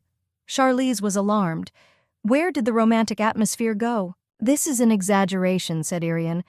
By the way, the princess also talked a lot about him. Callistus was surprised. Everything is not like that at all.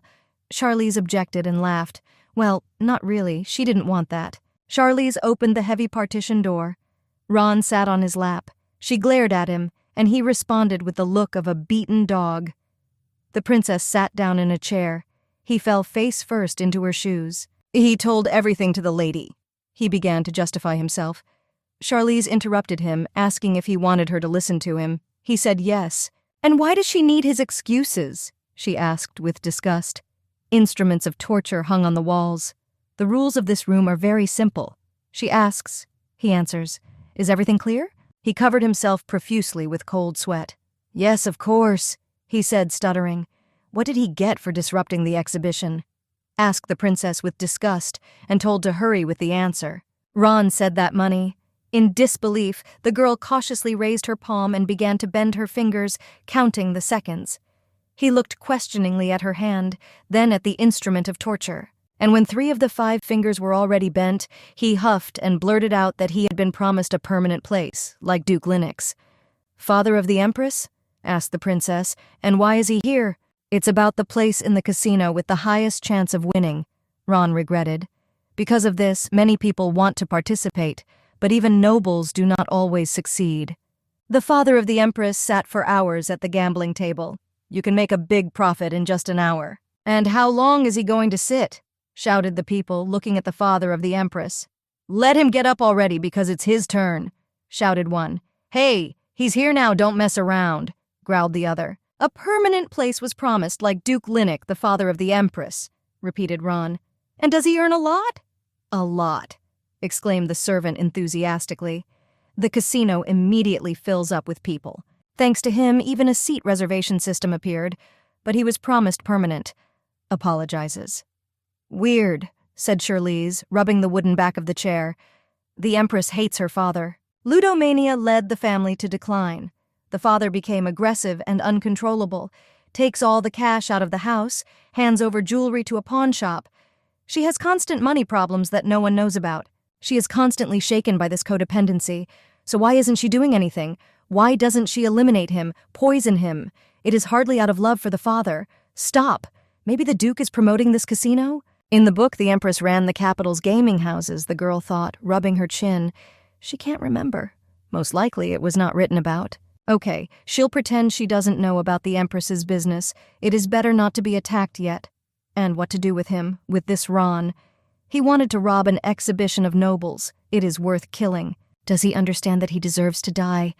Ron begged for mercy. Okay, but even once he mentions her name in front of customers, he will be left without a head. Her eyes looked scary, that she would not see him again. That night, she lay down to take a nap, and she dreamed of a scene from her childhood where she was constantly told that it was her fault. A very angry and irritated governess in black repeated that only the princess was to blame. It's really her fault, agreed the shy and grumpy girl. Charlize opened her eyes and slipped out of bed. She just wanted to rest. What kind of dream is this? as if all the juices were squeezed out of her. She picked up the desk bell and called the servant. A girl came and asked if she was called. Yes, let him bring the medicine. Medicine? Really? The girl was very surprised. Does she want the same medicine that you spent 5,000 Deltons on to get the best medicine in the country? But they turned out to be so unpleasant that Charlize overturned the table, screamed, and threw it away, shouting that she would not drink them. Is it about these drugs? Yes, exactly about these. What a terrible temper she has, Charlize thought. The maid brought a tray on which was a bottle of medicine and a large box of candies and handed them to her mistress. Perfectly. It will be easier if you drink it in one gulp, and tilted the bottle. The maid applauded and praised that her lady was well done. She offered to eat a piece of candy. The princess asked where she got so many of them. Joyful Melissa replied that the lady had grown so much that she had even learned to drink medicine. Before, it was impossible to convince her, even during her illness. The Duke was so worried. He begged her to drink the nasty concoction so much that he tore the hair on his head, and she stubbornly replied that she did not like it. Charlie was sick from an early age, but no matter how hard the Duke tried, he could not completely cure her. Although she was surrounded by love, she often cried that it was all because of her. That is why she felt powerless despite her care. If you take medicine, you will feel much better. Mr. and she were very worried, said the maid, gently holding Charlize's hands. Okay, she'll be treated and she'll get better, the girl sincerely promised the maid. Princess Lienti is very lucky, said the Empress. It was not possible to spoil the reputation due to the theft of the work of art by her servant. We need to remove it secretly, said Katerina to Vanakel, who was standing behind the Empress in the usual way, bending one knee. And Charlize? She will deal with her in another way, said the Empress, looking sly. Ron left the place last night. The plan of the Empress was thwarted. She'll probably make a new one, Charlize thought while her hair was being combed. She needs to subjugate the princess, make her her hostage. The Empress has a very simple approach to controlling servants. She destroys their lives to the core and forces them to beg for mercy on their knees. They have no choice. Charlize imagined herself as a puppet controlled by strings.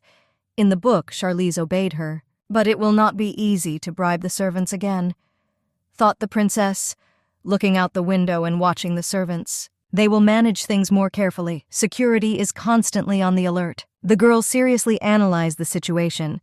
Even the Empress would not dare to openly attack the southern granary. It will be a blow to her reputation. Only the merchant guild, Lienta, remains. The Duke of Lienta became the true ruler of the south thanks to this guild. Their dukedom greatly influences the treasury of the empire. These were the thoughts in Charlize's head as the two maids worked their magic on her hair. The entire stability of the family rests on the shoulders of traitors. Therefore, the Empress will probably try to destroy their reputation, change the things that are delivered to the imperial family, will sell fakes on behalf of their guild. Any of the plans will take time, the girl thought, rapidly walking across the hall. Therefore, it is necessary to understand as soon as possible who her accomplices are. Charlize Lienta resolutely headed for the Metropolitan Guard Division. Her personal knight Evans was left at the gate, a young, stocky, fair-haired man. Charlize came to see the head of the Capitol Guard. He carefully recorded her testimony that she heard the sound of an explosion. The captain questioned everything she said, taking careful notes. She is not sure if it was an explosion. So she heard a loud sound? He asked. Not really. More like thunder. Okay, thunder. And what is the reason for which she appeared later than other visitors? He asked anxiously. She was so scared that she couldn't move, the young woman testified. Is it because of meeting the Grand Duke? Just let him ask him personally why she's here. Charlize avoided a direct answer. She can see him running to tell the Empress everything, the girl thought. He will not learn anything. The Empress is so stubborn. The girl asked irritably if they had finished the interrogation. Confused, the captain replied that he was, and she went out the door, mentally sticking her tongue out at him. The blonde guard praised her for her efforts. Here he definitely noticed, said the girl, although he did not understand anything. Suddenly the guard handed her a package. The princess looked bewildered. The boy said her maid said she would like it. The girl thought that it was about Melissa. What is there? And she opened the package. I remembered Melissa, who said that the lady has grown up so much that she even drinks medicine herself. that she will become healthier if she drinks them, and everything will be fine. The package contained a can of candy. She really worries about her, thought the girl. It seems that she liked the candies, laughed the knight. Yes, good ones, she said. Therefore, she can afford to eat more of them to get used to it and not pay attention. She reached for the next one.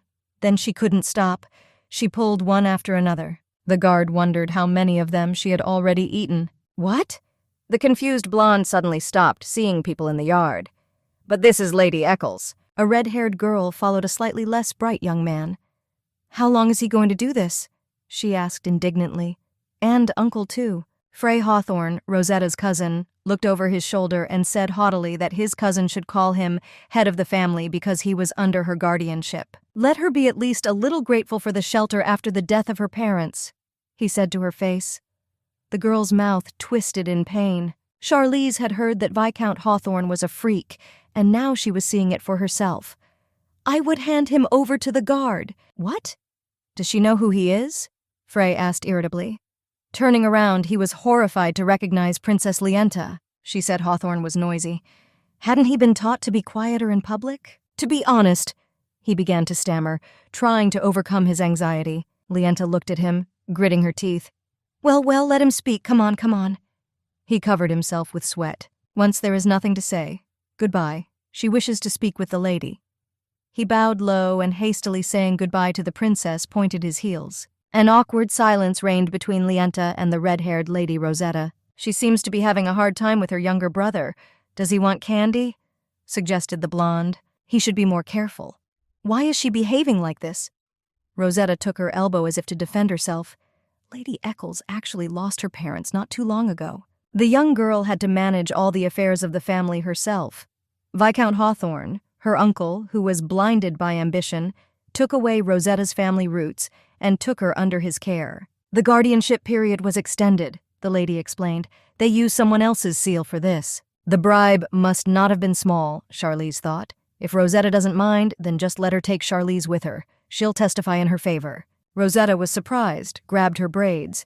Will the princess be her witness? What is the benefit of helping her? She does not like all this. Charlize offered to meet, but Rosetta did not write. Did Uncle forbid it? Meet? Lady Eccles wondered. Oh, really? Charlize looked crazy in her eyes. She could not contact her, said the princess. Perhaps the Viscount does not want Rosetta to have connections? Yes, he probably was against it, Rosetta agreed sadly, holding her hand near her solar plexus. What disgusting people, Charlize thought. Her braids stood on end. Rosetta thanked her. She felt better because of this conversation. Charlize, reaching for a new piece of candy, said she understood those were just words. She's very grateful anyway, said a blushing Rosetta, laughing as she also took the candy as a token of her support. Charlize was drinking tea and thinking about trying to get close to Lady Eccles. I remembered her words that she was still very grateful to the princess for her moral support. From Charlize's point of view, Rosetta did not take her seriously and was disappointed. Seeing her, her father said that Charlize did not look very well. Something happened to the captain of the guards? No, nothing like that, replied the daughter. They just asked, by the way, what did he want to talk about? The father frowned, and they switched to another language to avoid being overheard by the servants. We exchanged literally a few phrases. The girl was very confused by the conversation. Suddenly Charlize shouted, "Died!" and grabbed her face in horror. On the same day, another interesting conversation took place in the residence of the Grand Duke. Liben entered Calix's office and asked if he had been called. The Grand Duke asked how the investigation into the case of the former Empress was progressing. Liben replied that he had started checking on Duke Linnock just in case, but their actions are still extremely unpredictable. He was holding several documents in his hands. These were letters that changed hands several times, so it is difficult to trace the source. Calix took the letters and began to look at them carefully. Linnock asked if he thought the past Empress might be alive. She was pronounced dead, but one thing needs to be confirmed to confirm it. This letter, which stated that the child of the previous Empress was still alive, was dated a month ago. He received a letter without the signature of the sender, in which it was written that Sasha was still alive. Then, it turns out, keeping the whole truth a secret, following a complicated and cunning plan, the late Empress could survive. There are several superstitions in the imperial family that other aristocrats do not have, as in the case when a child is born and its parents die. This is exactly what happened to Sasha's biological mother, one of the previous empresses. The young woman asked that His Majesty not let anyone harm Sasha. They waited 10 years for this child. Therefore, he asks to make him the child of a concubine, asked His Majesty to promise it. With tears in his eyes, he promised and handed the baby to Lavia, asking her to take care of Sasha and love him as her own. The previous emperor wept, the empress died, so Sasha's mother left her last will. Lavia became the designated mother for Sasha. After the funeral, Sasha was secretly transferred to the concubine's palace. Everything went smoothly. The brother hoped to tell Sasha the story of his biological mother when he had the opportunity, but soon after that, he himself died of an unknown disease. The Grand Duke leaned against the table of drawers, hiding the letters, and the news about the death of both parents leaked out. If it was someone's plot, Calix thought with determination, he needs to find the previous empress as soon as possible. The next day, Herzog and Sasha met with Charlize. The kid, not hiding his joy, rushed into her arms. The princess answered him the same. He was very worried about that exhibition. "Is she okay?" asked the alarmed boy. "Is everything really good?" He wound circles around her. "Did she have a good lunch? Did you sleep well?" "Of course, I ate and slept." The girl laughed, surprised at such concern, and she thanked him for his excitement, ruffling his forelock. He blushed and squinted one eye. She squatted down and said she wanted to thank him. "Can they walk together in the garden?" He, of course, happily agreed and took her hand. The garden bloomed with colorful plants bathed in sunlight. It seemed that the garden, bathed in the sun, played with rainbows. They roamed here and there tirelessly, and the girl was surprised that the Duke and Lieben also followed them relentlessly. The Duke seemed to read her mind and asked if the princess did not mind that he followed them. She looked around and laughingly said that no, he might not worry. The boy enjoyed the distinct aroma of the flowers and asked Miss Charlie what their names were. "These are roses, and here, sunflowers," the hostess explained. The flowers really created an atypical contrast bordering the front garden diagonally. "And what kind of flowers are these?" asked the prince, pointing his finger at the large lilac flowers that resembled peonies. Charlize didn't answer right away. The flowers reminded her of something, and in a moment she answered that these are lisianthus. "It is these flowers that Sasha really likes," Calix said thoughtfully. The princess followed the boy closer to the lilac sea. "Are they the same flowers? Did the girl plant them when she was confused about the Duke?" The Archduke confused the princess by saying that he had not seen this amazing variety for a long time, and he thanked the lady for a walk through the magical garden she had nurtured. No, it was all done by the gardener. She denied the merits that were suddenly attributed to her. The boy looked at her with wide-open eyes in surprise, his mouth agape. It suddenly occurred to the kid that Charlize might like his uncle. He clenched his fists conspiratorially, thinking that he was influencing the two people most dear to him to come together. Implementing the plan to bring them together, he came up with a way to leave the two of them alone. He took Lieben by the hand and offered to keep him company in order to go and say hello to Duke Lienta. Sasha promised to return in a few minutes and asked Charlize and Calix to stand here and wait for them. The two stopped at a flower bed that was composed of lilac flowers planted in the shape of concentric circles. "What's going on?" worried the princess, mentally clutching her head. Calix was looking at her shoulder. She thought about the dead servant her father had told her about when she asked if his name was Ron. The princess must have been embarrassed by this incident, thought the Archduke. It seems that he really read her mind. She assured that she was fine. Petals falling from lilac flowers swirled around her. True, she is just trying to protect her father. It was unexpected that the Empress would make her next move so quickly, using Ron. So you have to figure out a way to deal with everything before she does something again. The girl looked seriously in front of her. Suddenly she turned to Calix and saw a new vision. She saw how the nobles who had signed contracts with them were now forced to check all documents and goods. There is no doubt that this is necessary if the product belongs to the Liant Trade Guild. At the end of the day, as usual, the princess waved after the carriage with Callisto and Sasha. "Why did you see the future again?" She recalled the episode. "How does this happen? Is this future real?" thought the princess. "That's enough," thought the girl, shaking off the disturbing thoughts. Opening the door sharply, she entered her room with a determined intention. She approached her dressing table. She sat down and took a pen. "You need to understand the algorithm of this ability." She took a piece of paper and began to write. If she sees the future through the eyes of the Grand Duke, then he will definitely appear there. so she sees the future through the eyes of the book's main characters. The future in the eyes of the participants of the main events of the original. So the first vision was from the Duke's eyes, but his gaze can be misinterpreted. And she saw nothing from the eyes of other characters. She mentally listed Irian, the Empress, and Sasha.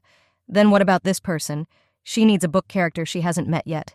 It must be Calix's bride-to-be, Lady Labithronatus. The Empress was walking through a room with a parquet floor. A man in a frock coat with a small beard followed her. She asked how father was. He replied that he had just fallen asleep. The doctor is not aware of the cause of his illness. But since the lady came in person, he can stop worrying. He said he would wait here. Why does she have such a strange feeling? The Empress was angry. On the wall hung a portrait of her handsome young father, on whose lap she had sat as a small child. Feeling like a puzzle that is not put together correctly, something feels out of place. An unpleasant feeling. She stopped at the painting as if it were the blood running through her veins. Nobles almost never recognize illegitimate children. It is a shame for them. If there are exceptions, it is only in order to conclude a successful political marriage. Everywhere, such children who are not really guilty of anything are scorned by others. However, her father, Duke Linux, was different. He considered all people who carried the blood of the Linux to be part of the family. He truly believed that none of the Linux could be abandoned under any circumstances. That is why he saved the child's life after killing the mother. The reputation of the Linux cannot be tarnished. No one should know about this, he shouted, protecting the child with his sword. Everyone who knows about this child must be killed. This is a principle that even the Duchess, his legal wife, could not avoid. In society, Katerina was known as the daughter of the dead Duchess. The stigma of a child who killed her own mother hung over her. Was pedigree really that important? All are equal, unless they are of noble blood. Sitting by the bed of her sick father, she thanked him for teaching her this. He looked weak and exhausted. Someday she will fully repay him for this science. For example, he will let you taste one of his poisons. She is not going to do that yet. She still needs her father healthy. She took out a small red bottle from her belt pouch. "Let him drink this medicine prescribed by the imperial physician," she said, uncorking the bottle. She poured the contents of the bottle into Linux's barely open mouth. "Dad still can't do anything. He's not capable of anything. So let him at least swallow." "That father, Marquis Vanikel, cannot complete even the simplest tasks," she whined. "I would like someone useful." She wiped her hands and threw the napkin behind her. She always does the same with used and useless people. With a respectful hand, Evans helped Katerina into the inconspicuous ebony carriage. There was Labithronatus, she remembered. Although this young lady is too soft. The carriage moved through the colonnaded garden. The evening twilight stretched lilac shadows across the cobblestones. If Katerina helps Labithronatus get rid of this impractical quality, it will be fine. The next day at the shelter, Charlie checked the boxes and barrels she had brought. When will Labette arrive? When the boy asked who it was, the girl told him to sit quietly, otherwise they would be caught. The princess thought of other ways to meet Lady Renatus. For example, breaking through a retinue of supporters. Or pretend to be crazy and attack her. I understood that it would end badly. Even if she manages to see the future, her end. Moreover, Marquis Renatus sided with the Empress. Lienta is still neutral. This will only increase the number of people from whom the father must be protected. Wooden boxes continued to be delivered from the cart. There are still quite a few. There is still some time. Sneak up to her when she arrives. Charlize had a crazy thought in her head. "Mrs.!" shouted the boy, interrupting the course of her thoughts. The girl was surprised because no one should know her here. A child with gray hair approached her, the same father who had spilled drinks on her at the exhibition. She asked if she remembered him. The child said that he did not call her princess so as not to interfere with her secret mission. A couple of teenagers passed by. One said it was Princess Lienta. The second told him to close the box. She laughed at herself. Everyone already recognized her. And why is she to her? Something happened? Frankly, suddenly someone jumped out with the words geek. He should be grateful that he allowed him to work at the shelter. And he has enough stupidity to talk to a noblewoman. "He will suit him!" cursed the young guy and grabbed the child by the breasts, intending to punch him. Lienta ordered to stop immediately. The young man greeted the princess. When her father was chancellor, they worked through the Child Labor Act, and he decided to break this law right in front of her? He noticed that he was apologizing and ran away. The child hid behind the raging princess. "It's already been dealt with," Charlize said calmly. "And I asked the child how much she works and how she is fed." Because she found out that this child ran away from the shelter. No, we just really need money, the child explained. From the book, Charlie knew that the girl's goal was to find her brother, but it will not be easy in such a fragile body. Okay. Of course, she doesn't care about her. She needs a young guide to these places, and she promises to pay well. Cannot be! The child was surprised. Her eyes widened like space. Then she joyfully folded her hands as if in prayer and thanked and said that she was glad that she could help, continuing to pretend to be a boy. The princess said she needed to find one person. They went to the square. There were many people bustling about, and an expensive carriage pulled by a pair of white horses. Bilyavka said that she did not think that a carriage could move at such a speed through the busy streets. Maybe it's better to get out of the way. This is Labet Renatus. She finally found her, the girl guessed from the coat of arms on the carriage. I wonder how the child knew her schedule. The child pretended that it was a coincidence. For the first time, Charlize was so close to a horse's nostrils. It was scary to risk so much to meet her. The coachman jumped out and asked if she was all right. Labet also came out and said that she apologized to the princess. They probably scared her. Is she not injured? Asked the worried girl. Lienta thought that this was a real goddess in front of her. Now is not the time. Wounded, of course. Let her see how they surprised her. The girl began to apologize for the fact that she was hurt because of her. Carefully held her hand in her palms. It seems that she was not badly hurt, said Labet. A blush played on her cheeks. She looked carefully with her warm, light brown eyes and asked if she wanted to go to her place. She added that it was nearby. Of course, Charlize needed just that. This is her chance. Let Labet show her the future. There are 3 main families in the empire: the Duchy of Lienta, the family of Empress Linux, and the Bayer family, which abused Sasha. Neither the Bayers nor the Linux have daughters who are heirs. The Bayers have only one boy, and Katerina has no children at all. And Charlize turned out to be Duke Lient's only child, whom everyone considered insane, so no one considered her as a bride. Therefore, there was only one lady in society, recognized by everyone, Golden Lily Labet Renatus. She was always called the flower of society to humiliate Charlize. According to the book, Labet was supposed to meet the Empress by now. Therefore, Charlize thought that the story was taking a course unknown to her and went crazy with the unknown, patting the blue sofa cushion with tassels. But the princess was never able to see the future through Labet. Had to abandon this idea and leave with nothing. It seems that he can only see the future through the Duke.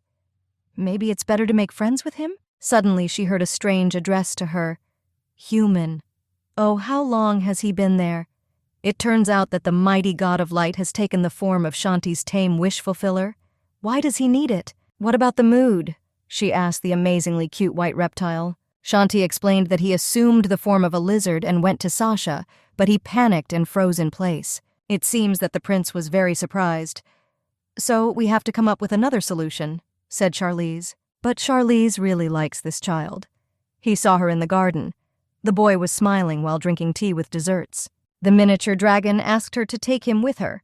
The creature, charming in every sense, looked hopefully into the eyes of the princess. That's fine with you, the girl thought. And what does it mean? She didn't know what to say because of the shock. Charlize, carrying an amphibian, only confirmed the rumors about her eccentricity. The people in Charlize's house were constantly trying to walk on their tiptoes, doing their best to be inconspicuous. But one day, the father noisily put a heavy glass of wine on the table, gurgling, and said that he wanted to pretend that he did not notice anything, but it turned out very badly. She was calmly practicing with her food at that moment. Shanti sat on her neck like a scaly collar. "What kind of lizard is this?" asked the father. She replied that she liked the lizard, so she took it with her. In fact, thought the princess, she is serving Shanti. Father tried to suggest what to do with her. Charlize asked irritably what difference it made to him. Let her try, she will scream and cry. Seriously? Well, okay, go for it. Actually, he was going to talk about something else. Recently, counterfeits of their high-quality products appeared on the market. Charlize froze like that with a fork in her teeth. Has the Empress begun to act? There aren't many of them so far, but we need to find a source, said Dad.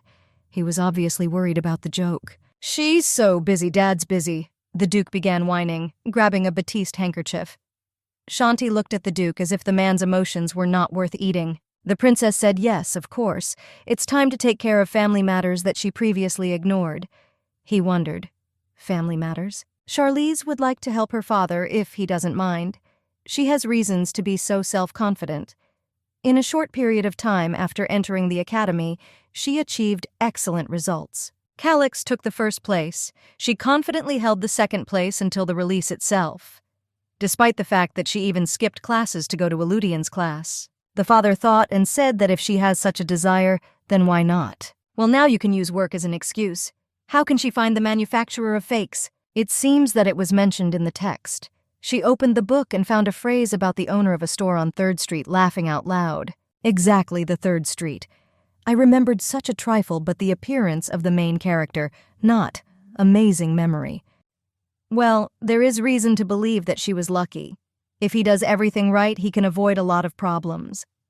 As if to confirm her words, Shanti warmed up and carelessly fell asleep on her neck. 5 days later, she complained that it was very inconvenient to solve some cases personally.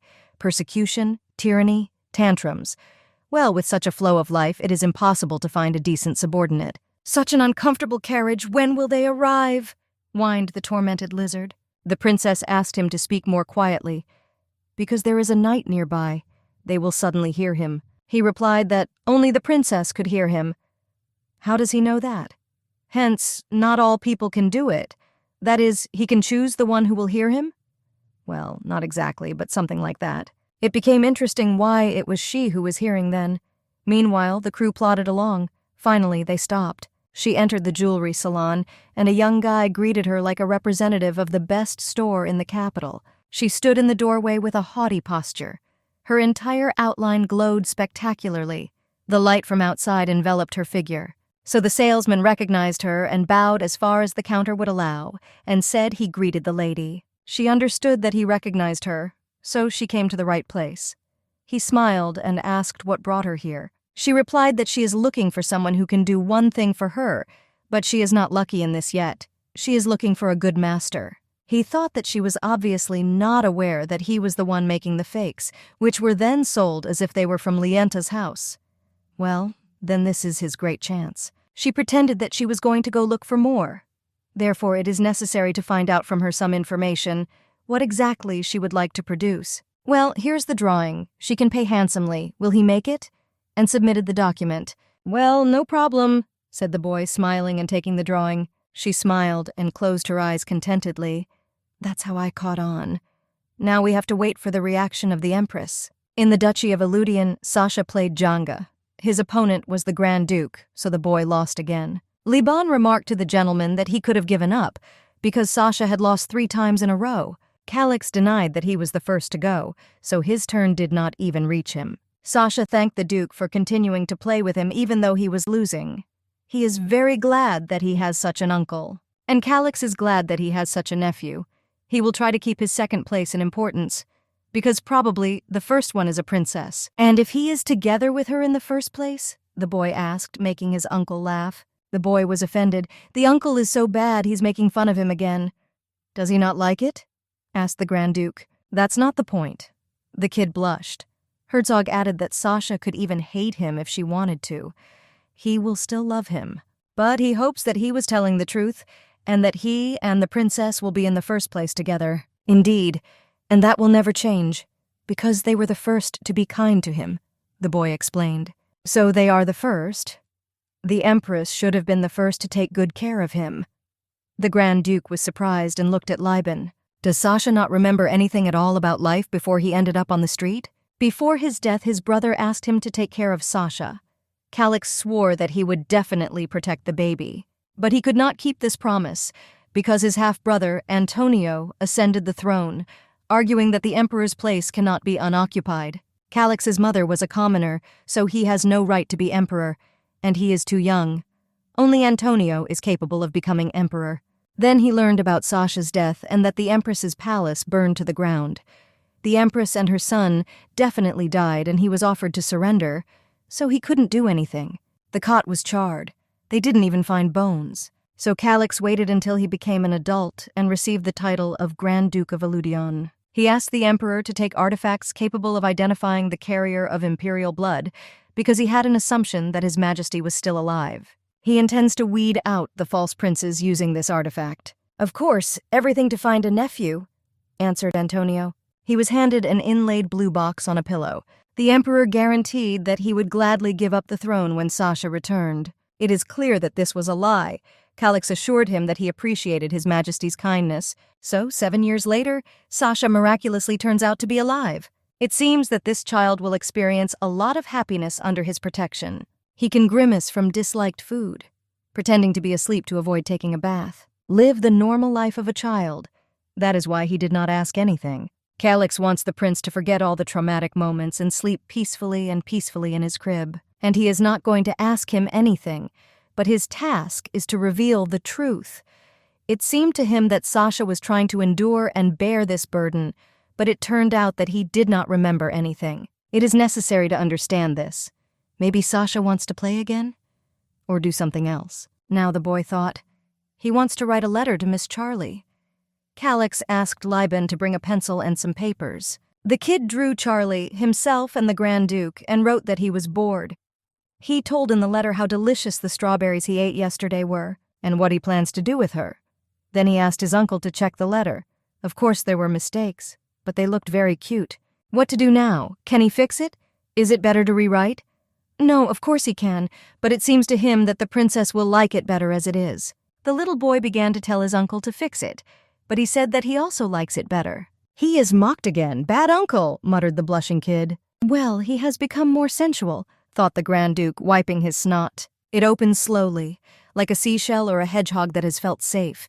He found it only earlier. Charlize was sitting in Lienta's trading house, which was distinguished by a blue roof and beautiful doors, studying some document. Fakes can appear at any moment, so they need to be ready. The document contained their initials. Then Shazar sneezed, and Charlie told her that if she didn't feel well, she should go home. The princess looked appraisingly at Shazar, the vice manager of Lient's trading house. It is true that she is a bit fussy, but she will definitely be able to confuse the empress. And the preparation is going faster than she thought. The trap for counterfeiters is ready. Well, it's time to start, she thought, looking at the box. Charlize asked for an audience with her father. As always, he did not refuse her. She began the conversation by saying that she understood how difficult it was for him to manage the trade guild. That's why she made a gift. This is a brooch given to each other by aristocrats who love each other. The stone in it is real. It can be seen that he had the nerve not to forge at least the first copy. Did Charlie do such an amazing thing for her father? Her overly emotional father, as always, was extremely moved. She had seen him so emotional so many times. No, it's just a sample. She will give him the first product when she brings him to his senses. He said she was simply better. It is unlikely to be on sale. When should she start creating an official product? Yes, she must give it to him. The girl pulled out a brooch. He will be contacted if he ignores, right? Yes, of course, she laughed. 3 days later, Charlize was contacted and met by the person she was waiting for. It's a great honor for her, Charlize said as the maid poured her tea. Katerina is embarrassed that she invited the princess so late. She had a lot to do. It's okay, Charlize understands everything. Isn't she busy herself because she began to help the Duke in family matters? Don't think that the Empress was looking for information specifically. It's just a rumor that the whole capital knows. Charlize had not expected such straightforwardness from the Empress. Who would have thought that everyone would be interested in this? It seems that people have nothing to do at all, said the girl. The Empress looked angrily at the blonde, but she answered her with the same look, only with a note that you will not lead her, because she already knows everything for sure. It's time to execute the plan. Judging by her words, she wants to make even more enemies. The Empress thought that the princess was as impudent as before. Well, it's even better. It will be easier if she becomes an exile, not interesting to anyone. Isn't it difficult to manage the affairs of the duchy? She asked with a smile. The princess replied that she just wanted to ask Her Majesty for advice on the matter, because it is very difficult to find a craftsman to produce a new product. They sat at a round tea table facing each other on pink chairs. The Empress wondered, didn't the bogus trader already make a sample and send it to her? Why does she need someone else? She thought. In her imagination appeared the same young man to whom Charlize went with Shanti the dragon. Has Charlize changed her mind? Thought the Empress. The princess explained that she was going to release a new product under her name. She received a sample not so long ago, but she is thinking of changing the craftsman. The Empress assumed that the princess was not entirely satisfied with the result. Charlize replied that he was unlikely to cope with her demands. This is a small shop on the outskirts. The Empress replied that it was no problem at all. She could introduce her to a better master. Charlize feigned surprise and thanked Her Majesty. The Empress covered her face with a hand in a black glove and laughed. Looking at her efforts, she sincerely wanted to help her. I thought to myself that it would be quite dangerous to attack the entire Liant family, but nothing. That's the only way she'll get it. Charlize pretended to be an obedient little girl and said she was asking to accept her gratitude. If everything goes according to her plan, Charlize will dishonor herself by selling fakes. The Empress thought, thinking about the chains with which she was chained to her intrigues. And Katerina will remain Lienta's only support, as she always did with everyone, and cold-bloodedly took a cup of hot tea by the thin ear. She will never know who brought her to the edge. The Empress was happy with her plan. She said out loud that she was only glad to help her, and drank some tea. At this, Charlize decided to bow down and apologized. Katerina replied that she could come at any time for help. Charlize replied that she wanted to ask her something else if the Empress did not mind. Of course. What exactly? She wouldn't mind a person leading her to the carriage. She was in a hurry, so she forgot to take the knight with her. All right, the Empress will call someone for her now. Charlize replied that one servant was enough. She just saw a person near the door. Does she know that this is her subordinate? Thought the Empress. It can't be that I just guessed. As she pleases, and rang the bell. Charlize walked across the parade ground, followed by a tall young man. She hadn't planned on marrying a knight from the beginning because she needed a chance to talk to this particular man without the Empress. And she is almost sure that she was not mistaken. A blond man with gray eyes who can walk completely silently, restrained and calm movements. His name is Noah, right hand of the Empress. At least once she needed the knowledge from her past life, thought the princess. At first it seemed that only those memories remained that she wanted to forget. Fortunately, she approached her light mint carriage, decorated with paintings of red roses, and said to the boy without turning that she had seen him at the tournament and knew that he was a knight. That's why she asked him to see her. Many say so, he answered. She said that she shouldn't pretend that she was wrong and gave him a sly look with her green eyes. Such a strong man is hard to forget, and she has an offer for him. If you don't like being a servant here, you can go to the Duchy of Liant. It's not a bad place. He apologized, but he is subordinate to Her Majesty, so he cannot. Charlize placed her hand on his arm. Then just let her remember, she knows its value and the offer will be valid.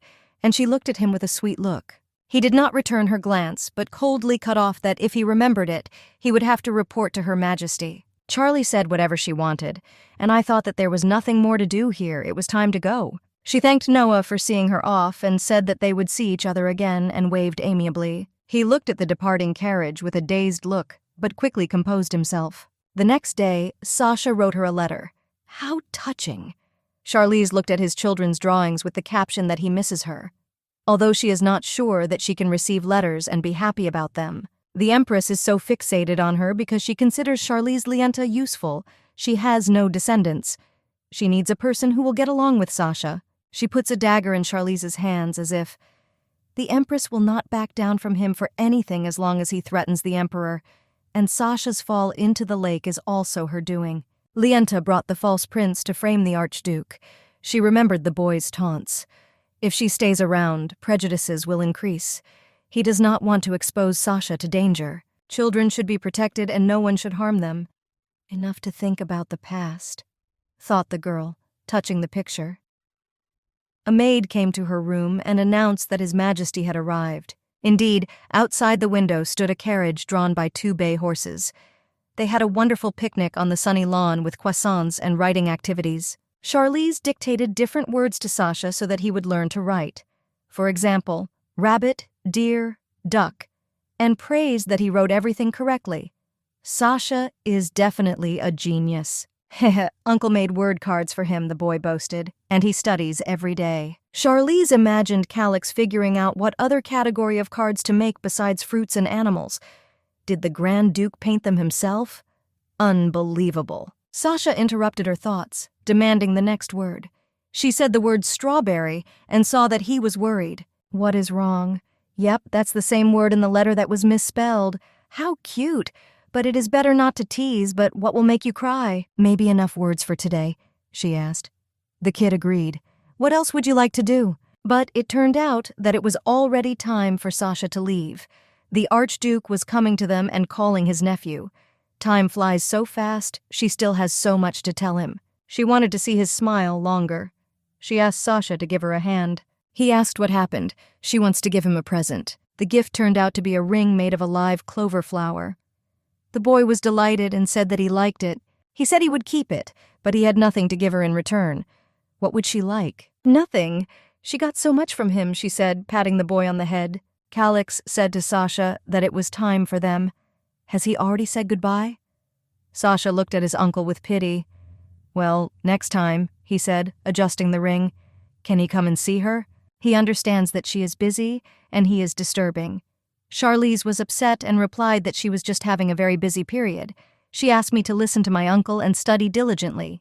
The boy looked surprised. Calix was also alarmed by these words. Then Sasha, pleadingly folding his hands, asked with hope in his voice when they would be able to meet again. There was a short pause. Did he get bored of her? He must have asked for it too often. Yes, stop, you can't cry. She will hate him even more. And he squinted and blushed. She will not be bored anymore. The little one's hands were shaking, and Charlize wished him a happy life and patted his head. His eyes widened. He must answer her with a smile on his face. He promised that he would do so, and also wishes her happiness. He made an effort and still smiled. In a few days, Charlize stood looking out the window. Her gaze was very serious, focused and angry. What happened to Charlize? Her father was worried. Neither Melissa nor the mustachioed butler could answer him. Charlize turned around in annoyance and asked her father and family why they were all so worried about her. It's just that she looks a little worn out. The father picked up the words in a hurry. In fact, they looked depressed, especially the father. Charlize assured that everything is not like that at all. Father asked if it was because the lizard that she always carried with her got lost somewhere. The girl remembered talking to Shanti, explaining that in the near future she would not be able to see the prince, so there was nothing for him to do with her. He could go to him. Shanti looked at her with indescribable sadness. No, I stopped liking it. The princess lied to her father about the little dragon. Must be strong. There is no time to give in to emotions, she thought, looking out the window. Now you will see the Grand Duke less often. You need to be more careful. First you need to figure out who exactly is attacking her father, and then you need to save him. So, you have to focus on the plan. Charlize noted that her subordinate Chazar looked like something very good had happened. What happened? It's because of that thing, the calculator that she showed her. Very useful thing. How did she come up with such a thing? But in fact, in the academy, calculators are used for calculations. The princess was surprised. Knight Evans came in and announced that a letter had arrived from the Empress. Charlize was waiting for this letter. There should have been a list of masters she knew, which she had promised. Recently, she recalled the events of the book, which also featured this letter. There were more names on the list than she expected. No matter who you choose, the entire list consists of her subordinates. Let Evans find the person who brought the letter and give him her words. Let him make 30 more copies of the brooch.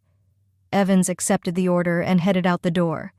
Yes, now. 30! Roared a shocked Chazar. She had only one sample. That's a lot of money. What a horror. Because of the virgin, all her hair will fall out. The princess said that if she had known that this would happen, she would have done everything herself without her. Can you hear her? Yes, he hears. And she had a great idea. Maybe it's worth using an abacus to teach children in a shelter? The most talented will be hired by the guild. Well, that's a great idea, isn't it?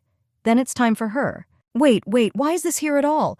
Was she really listening to her? Ha ha, caught. Your Majesty, Noah addressed the Empress, bending one knee as usual. Lady Lienta has already begun to act, he announced. The Empress asked if everything was going according to plan. He answered yes. The living room was decorated with a figure that resembled a snow woman, only made of some plants. Noah reported that 30 copies had been ordered. 30 brooches at once? As expected, she's still inexperienced in business and acts hastily. They would have to get rid of that master soon. But why? Noah heard Lienta's subordinate say that they should be done in 15 days, but the trader asked to extend the term to a month. He's clearly busy with something else, so they'll have to get rid of him when he's done. Of course, said the Empress. He's so smart, she praised Noah. Because of this, he's even more sorry. I would like better for her. The guy was confused. His attitude seems to have been something more than a dog's loyalty. Other commoners do not even have to dream about becoming a knight of the Empress. She knew he would understand her. The Empress apologized for having to use him like that. Katerina patted Noah on the head like a beloved dog. Her touch greatly embarrassed the boy. It is his pleasure to please Her Majesty, he said, beaming, still on his knees. Can she rely on him? Just in case, the Empress decided to ask, standing with her back to him. Of course, Her Majesty can completely rely on him. Thanks to this useful idiot, everything is going well, Katerina thought. When the master creates a batch of fakes, Lienta will not suspect anything and will put them on the market. And after that, her reputation will drop to 0 and no one will find the master, because Noah will erase all traces of his existence. The Empress's eyes burned with fierce fire, as did her jewelry. Katerina was sure that everything was going according to plan. So why is she sitting in front of her now? She thought. What did she say? Did the craftsman she advised make fakes? Asked the Empress. Yes, she found out at the last minute. That's why he ran away, said Lienta. But she won't let him leave since he decided to spoil her goods. It will be a telling example that it is better not to deceive her. Katerina was furious because she felt cheated. Will Her Majesty give permission for this? Asked Lienta, looking furtively into her eyes and smiling. But the Empress had already made up her mind, and that's how it matured. Where is the jeweler? The princess asked Evans. He was tied up and left inside. In Lienta's palm was a heart-shaped ruby brooch. As she said, he was preparing to escape. A little more, and he would have disappeared right under their noses, reported the sentry knight. Good job, Lord Evans, his girlfriend praised. She herself will extract the testimony from him. The jeweler was kneeling in front of Charlize, his hands tied behind his back.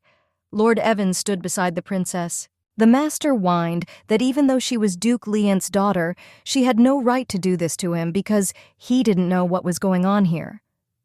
Really don't know? Lienta asked. That brooch he made is fake.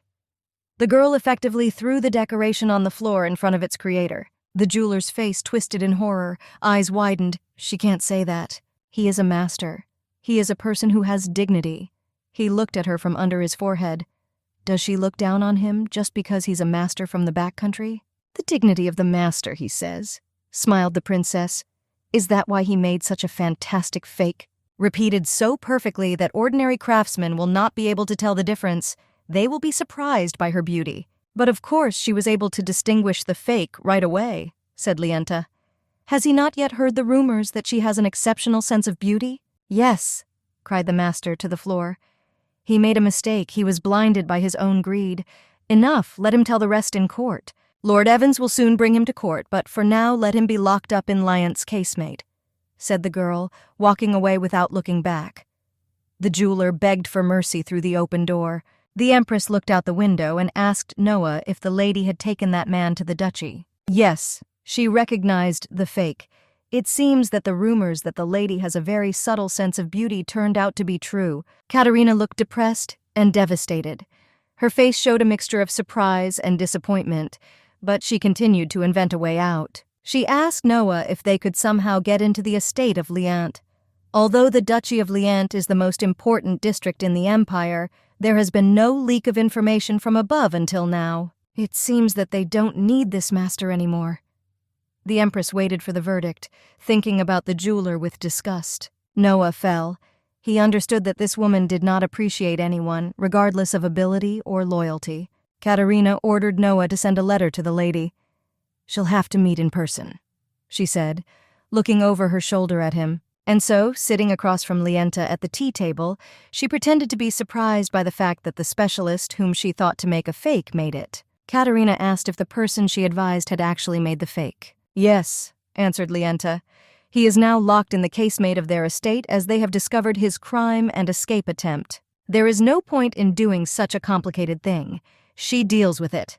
promised the sly empress, looking at the princess and trying to seize the initiative for the jeweler. Charlize muttered that she felt more confident with Her Majesty's support, so if she pleases, she will ask her to start a court case as soon as possible. It seems that the word court surprised and confused the empress. She can't close her eyes to this attitude towards her, explained the princess. She wants to teach him so that no one else dares to do such things. After all, she will allow it, right? Katerina tried to deny that there would be too much noise due to the fact that the aristocrat faced fraud. There may be those who will begin to doubt Charlize's attentiveness, the empress explained with feigned excitement. On the other hand, they can pay attention to her impeccable aesthetic sense, answered the princess. Even if her reputation suffers, can she lose anything besides her title? She doesn't even pay attention to those who spread rumors behind her back. Then she can use the power given to her, said the empress. That's the end of today, because she has several urgent matters. In parting, the empress remarked that it seemed that their communication with Duke Eludian happened less and less. It's because she's been very busy lately. She doesn't have time to see him, Charlize explained, and looked at the empress with a heavy, meaningful look. In such a case, she must help them, because Duke Eludian is just in the capital for an audience with the emperor. It is not easy to agree on a time. Very sad. Charlize remembered that it was mentioned in the book. After the meeting, Calix will definitely go to the garden to admire the blue roses. Thanking her for her care, the girl asked for permission to look into the garden. Really blue, Charlize wondered. When Calix visits the capital, he always comes to this place. Does he love these flowers so much? And at that moment, he approached her. He said that he did not expect to see her in such a place. Coincidences happen in life, and this is also fate. Maybe they will go for a walk? Charlize joked, but she added that she would have to go alone. He said let it be her way and offered to go together. On the way, he tried to ask what brought her here. She explained that after her meeting with the empress, she had some free time left and decided to take a walk in the garden. With Her Majesty, Calix wondered. Yes, she personally invited the princess. It stunned him. He looked at the blonde with interest. What were they talking about? She told him about the forgery. If this continues, who knows what else could happen. He means that Charlize seemed to like the empress. They stopped in the middle of the pavement. So she has one thought, said the princess. The empress, in agreement with her selfish nature, is calm only when the interlocutor's attention is focused only on her. Therefore, she invents problems herself and wants to separate her from others. In other words, the solution to the problem is not to leave a single soul near her. Therefore, she advises him to be as cool as possible with her, because it is not enough for her to just spread rumors about her. A particularly cruel and merciless rumor must have reached the ears of the empress. Is that why she keeps her distance from Sasha? Calix asked. Only because of this, she said. It is a pity that she cannot fulfill his request. If Sasha finds out, he will be very upset. But now it's the best way, she said. No. Perhaps the method proposed by the empress is better than this, answered Calix. She looked at him carefully and asked what exactly he meant. He replied that he was engaged, which greatly embarrassed the girl. This is beneficial only to her. Is there any sense in this for him to connect his life with a person who is unpleasant to him? Why did she think she was unpleasant to him? He asked. But it is obvious, answered the extremely nervous princess. It's not like that, he answered her, and lowered his eyes, looking incredibly attractive. And then he looked straight into her eyes and said that she could trust him. She was convinced that he was uncomfortable. How is it? Wondered the girl in strong emotional stress. How is this even possible? He replied that their engagement would also benefit him. Therefore, there is no reason for him to dislike her. She couldn't scrape her jaw off the floor. She was covered in sweat profusely. Then she grabbed her heart and lowered her eyes. Her doubts were in vain, the girl thought. It turns out that he offers a good deal for both parties. Is this some kind of union? She reasoned. Are there friendly relations? Meanwhile, it was getting dark in the yard and the twilight emphasized the beauty of the blue roses. Calix turned over his shoulder, looking at her with the same blue eyes, and said that on that note they should part ways today, and waved. His offer is still valid. Let the lady think carefully and let him know. The evening wind played with the sleeves of his camisole and her long blonde hair.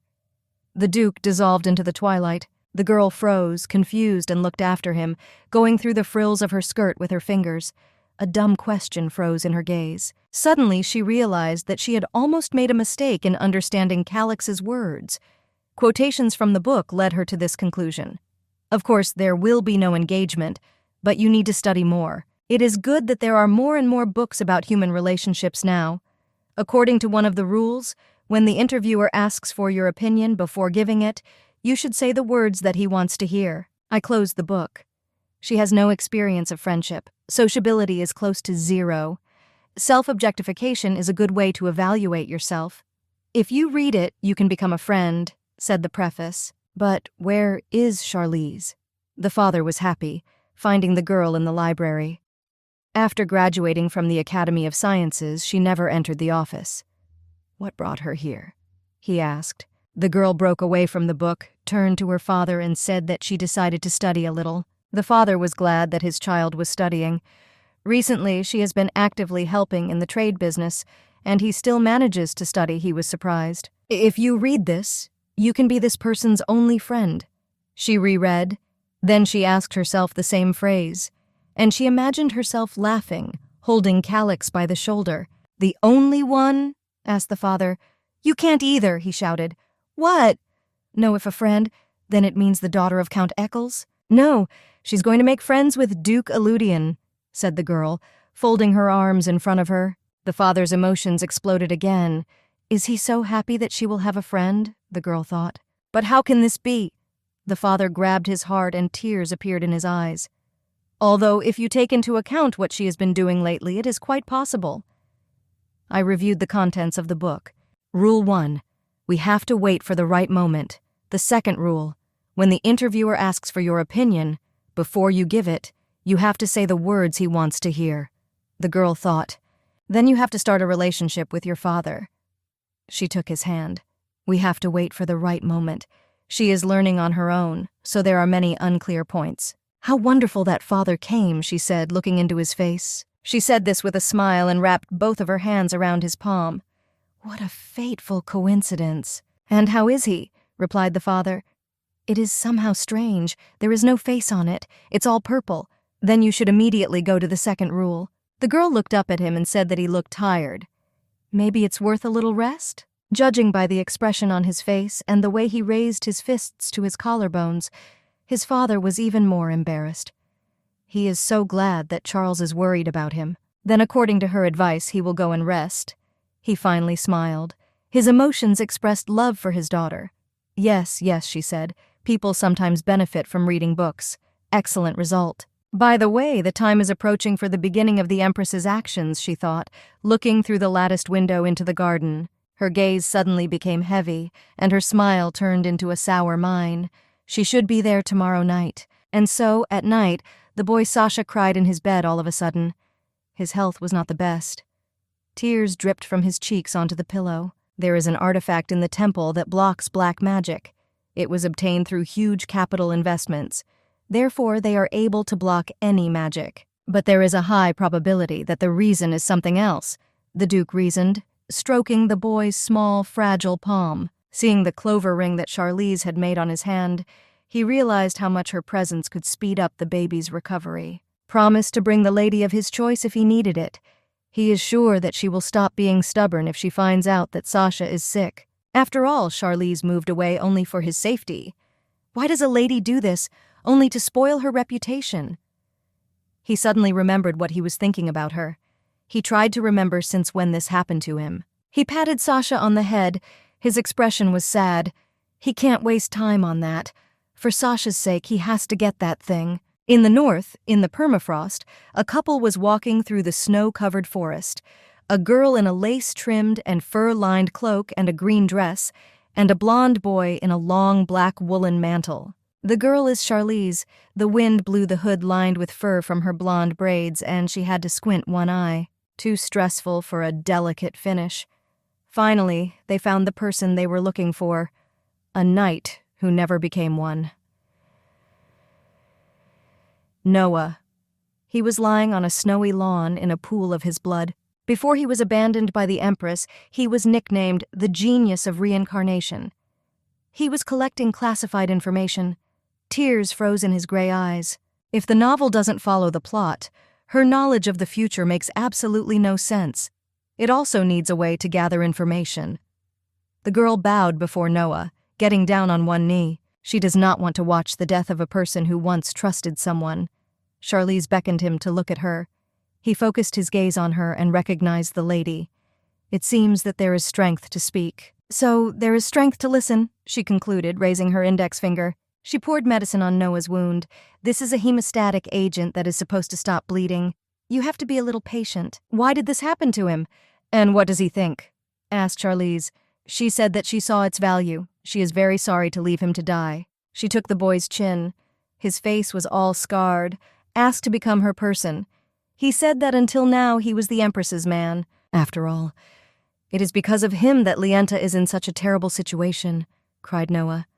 Is that really why? She asked, and she added that it is already in the past. In the future, it is necessary to act differently, assured the girl. It snowed heavily. Noah will not die in the middle of the forest. The wounded man lost consciousness, as noted by Lady Evans' knight, who knelt down next to Noah to examine the wound. The upset princess sharply turned away and ordered the knight to be taken to the carriage and taken to the estate of Liente. The next week someone knocked on the door and opened it. It was Noah addressing Charlize. She asked if he had anything to say. He said that he was a boy on the errands of the Empress for 7 years, but she could not stand his incompetence and left him. Charlize listened attentively with sympathy to Noah and looked into his eyes. She was wearing a long blue dress with white lace. Noah said that he is not as handsome and good as Charlize thinks. His voice trembled. Will she still accept him? Asked the boy uncertainly. Yes, because she chose him, Charlize said confidently. He got down on one knee in front of her. He thanked and called her mistress. One day he would earn the right to call her that. She laughed and turned her face away. There is no need for this, and more, said Noah. She has something to learn. The information he recently told the Empress. His Majesty the Prince recently lost consciousness in a fall. Charlize was very embarrassed by this news. Her face darkened. She was scared. Is Sasha sick? Did the temperature rise? Charlize thought, looking out the window behind which summer was blooming. The heat appears in the members of the imperial family, endowed with magical abilities, before making a covenant with the deity. During the era of the Holy Empire, blood relatives of the imperial family were born with these abilities. But after the fall of the empire, the divine power began to gradually weaken, and in the future no one was observed to have fever, Charlize reasoned. Therefore, people will not suspect anything, but of course it is not the right person. A few days later, people began to learn about Sasha's illness. In higher circles, information about this was not spread much, but those who knew at the same time hoped that if they helped cure the prince, how great a reward they would receive. A similar precedent has already occurred in the Empire. She, of course, worries about Sasha, but she really should have distanced herself from him. Now she can't trust anyone except Shanti. Besides, she ran only 2 laps and was already exhausted. Due to the circumstances that developed, she began to train her mind and endurance. Charlize Lienta's physical strength was completely untrained. This is just some kind of nightmare, said the princess, staring blankly at the gravel under her feet. It is easier for her to run late at night when the air is cool. No kidding. She not only lacks endurance, her muscles are also very weak, completely atrophied, complained the princess, wiping the sweat from her forehead with the outer part of her hand. What is she about? Noah handed her a towel. Yes, with myself. I haven't played sports for a long time. That's why I'm tired, Charlie explained. She still can't trust him completely? Noah asked, somewhat rightly so. What is he about? Asked the girl. He explained that while she was running, her face did not change at all and did not show any fatigue, although she thought that one more round and she would die. One more circle. That's enough. But using the excuse that she's having a hard time means she still doesn't trust him, Noah said. No, she's really having a hard time, Charlize protested, dabbing her face with a towel. Evans would have known right away that she was suffering from congestive heart failure. I wonder why there is no one on the training ground except Noah. Is it because he took on the hardest work? Assuming that Noah was being bullied by the other security guys, Charlie said that if that was the case, he should tell her. She will protect him before everyone else. The boy's mouth fell open in surprise. He respectfully bowed to the hostess, although she had already turned to go. The girl cursed her weakness. Her legs were shaking. We need to rest a little, she decided, but things in the world never go as planned. The aristocrats wondered why the lady had come to the temple. She had never had such a habit before. Someone suggested that she has excellent taste. Perhaps that is why the temple asked for professional help in the field of aesthetics. In fact, she didn't even have time to really rest when she ran to the temple. It's probably all because of Shanti. After their paths diverged, the deity returned to Sasha. But because his power was limited by an artifact that blocked magic, he eventually took the form of a normal sea stone. When Charlize found him, he said to return his divine power. And the most ancient way to activate this power is faith. At first, she wanted to hide it behind the place of prayer in order to steal and use people's prayers. But in such a situation, it is impossible. Everyone around pays attention to her. Nothing will work. We'll have to come here again. Suddenly, she ran into Archduke Calix. He wondered, did she also come to the temple because of the hunting festival, which will be soon? She lied that it was. Her eyes, which she slanted down to the right, betrayed her deception. Then it is not surprising that there are so many people here, the girl reasoned. She completely forgot about the festival, as it passed very quickly in the novel. Is the Duke all right? Probably he is worried about Sasha's temperature. Those blue eyes, filled with white moonlight, expressed absolutely nothing. Did he get the artifact? Yes, in exchange for help in the search for the grandson of Count de Cant. The shelter, where it is only an hour's drive from the county seat, but the Count will have to look for the boy for a long time. Calix peered into the box. He will be late because he is afraid that the imperial family will find out that his grandson is still alive. Given Sasha's illness, Calix is only looking for a collector. It's the Count's thing that can help with the heat. Last time they couldn't find him at the right time. Sasha suffered from the heat for a long time. Why did the circumstances turn out like this? Charlize was surprised. The Empire always started the hunting festival on the day of the full moon. In the novel, Sasha's illness began after the end of the festival, and only when he found the artifact did he receive the status of a member of the imperial family. Has he received it yet? Lienta was embarrassed. The Duke said that when he meets her eyes, he thinks she knows everything in the world. That's why he looked so intently into her eyes. When their eyes met, he felt as if she was looking right through him. The girl looked at him startled. Did Calix guess everything? She said it was time for her to go. He asked permission to take her to the carriage because he had something to say to her. When they approached the carriage, he seriously asked why she had moved away from Sasha. Last time she was ready to leave Calix without a doubt. That's why he thought, maybe because of this she distanced herself from Sasha. Her answer is no, because Sasha is very dear to her. She is a person who is not capable of such an act, which, if she becomes close to the prince, rumors will continue that she is taking advantage of the position next to him to meet his lordship. Moreover, she is just an outsider and will interfere with the prince. Therefore, it will be more correct to move away now. He can't understand why she thinks that. The person who makes her think that way must be brought to him so that he can explain to him that he is wrong. This is impossible. This person does not exist in their world, said the girl, bluffing, and she looked down, putting her hand to her heart. Her fists were clenched. All the same, she came up with it for nothing. Is there a person in this world who is dear to her? A father who loves her more than anyone, and a butler, Melissa, Irian. The princess covered half her face with long, crossed fingers. But the image of the prince? She was confused by the words of someone who does not even exist, and she thought that she really missed Sasha. In any case, it is worth changing the route, said the Archduke. Sasha was lying in bed. His eyes were closed, but tears still rolled from under his eyelashes. He was delirious and calling for Lady Charlie. She looked at him sadly, sitting next to him.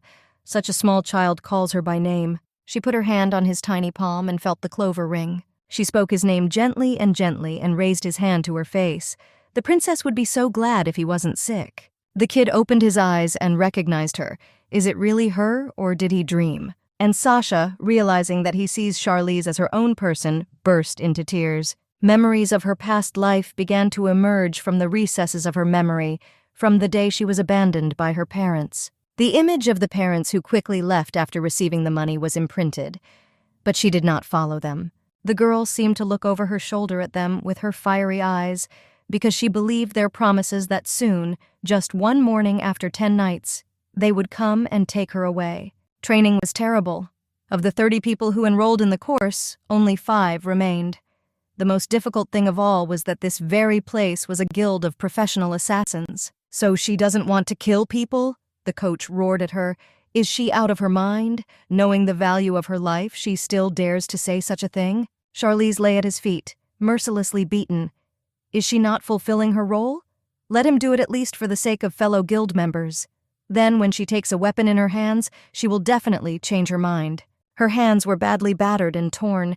Even if you take a girl like her with you, there will be no help from her. Suddenly, someone from the conscript community raised his hand and shouted that he would go with her. In any case, according to the rules, there should be at least 2 people in a row. Explained a very attractive black youth with blue eyes. Can he just take her with him? She was very surprised then. "Isn't it too dangerous?" asked the coach. "Such a partner will only interfere. In an assassin's guild, when completing a job, they follow the rules and never sacrifice a comrade." That's why she looked surprised. With trust, with faith in this person. She can neither kill a person nor sacrifice herself. The boy patted her on the head and thanked her. "If she wants to say thank you, let her live longer," he laughed. This person gladly accepted her. In this way, she lived for another 2 years, side by side in all, so to speak, practical activities. They were more and more imbued with trust in each other. Shared memories from hikes and trusting conversations appeared. Charlize even thought that she was capable of killing for this man, but one day he destroyed her illusion of friendship. "What a pity, it would be a great bait, but you won't do anything. What is this surprised face?" The girl was lying on the floor of the vodka. Of course, why would he take someone as untalented as her? He only needed to pour sweet words on how she behaved. She was naive, the partner scoffed, the only person she trusted. Does he know what she was up to? He grabbed her breasts and lifted her lightly to answer his own question without bending down. The abomination that he clearly showed in her ear caused a stream of hot tears to flow from her eyes, and he left her bleeding. That day she thought she was going to kill. She was always wrong. Therefore, he will never believe the words of people again. But Sasha is completely different. The warmth, the face, the voice. How could it deceive her? She believed her heart. Yes, Sasha, it's her. She is here. Despite the heat and weakness, the boy turned his black head to her like a sunflower to the sun. Charlize, looking at him with a motherly warm look, explained that she had learned about her friend's illness and had come to visit him. The girl stroked his unusually hot head. Therefore, she could not ignore it and not come. Tears welled up in his eyes again. He missed a lot. He asked her not to leave, to stay with him. Or come very often. "Okay," she offers a deal. And she stretched out her hands to him and hugged him tightly. He plunged into his arms, buried his nose in her, pressed her tightly to him and firmly grabbed her clothes. She sat down in a rocking chair, put him in her arms and made a promise that she would always be by Sasha's side. The prince could not stop crying for a long time. All she can do is hug him tightly. Sasha woke up in a few hours. He apologized that he wanted to be a good child, but prevented her, thinking that he was in a dream. She gently touched his ear, and he blushed. It is unlikely that he bothered her, the girl objected. No, she liked it. For the first time, someone opens his heart to her, so she also wants to talk to him honestly. She apologized to him. She has many fears. She was afraid of what had not yet happened. She tried to distance herself from him. Does she hate him? The boy was afraid. Of course not. It's impossible. He may hate her for the pain she caused him. No, she didn't do anything bad to him. He showed the clover ring. He still wears it because she gave it to him. It was preserved in its unchanged form with the help of magic, the girl thought. She thanked him for keeping it neatly. They are like friends. Friends? Asked the princess. Yes, he read in a book that friends have deep conversations, but there were no words about the fact that it is impossible to be friends with such a difference in age, asked the girl. How come? He answered her with question after question. No, he offers her to be friends.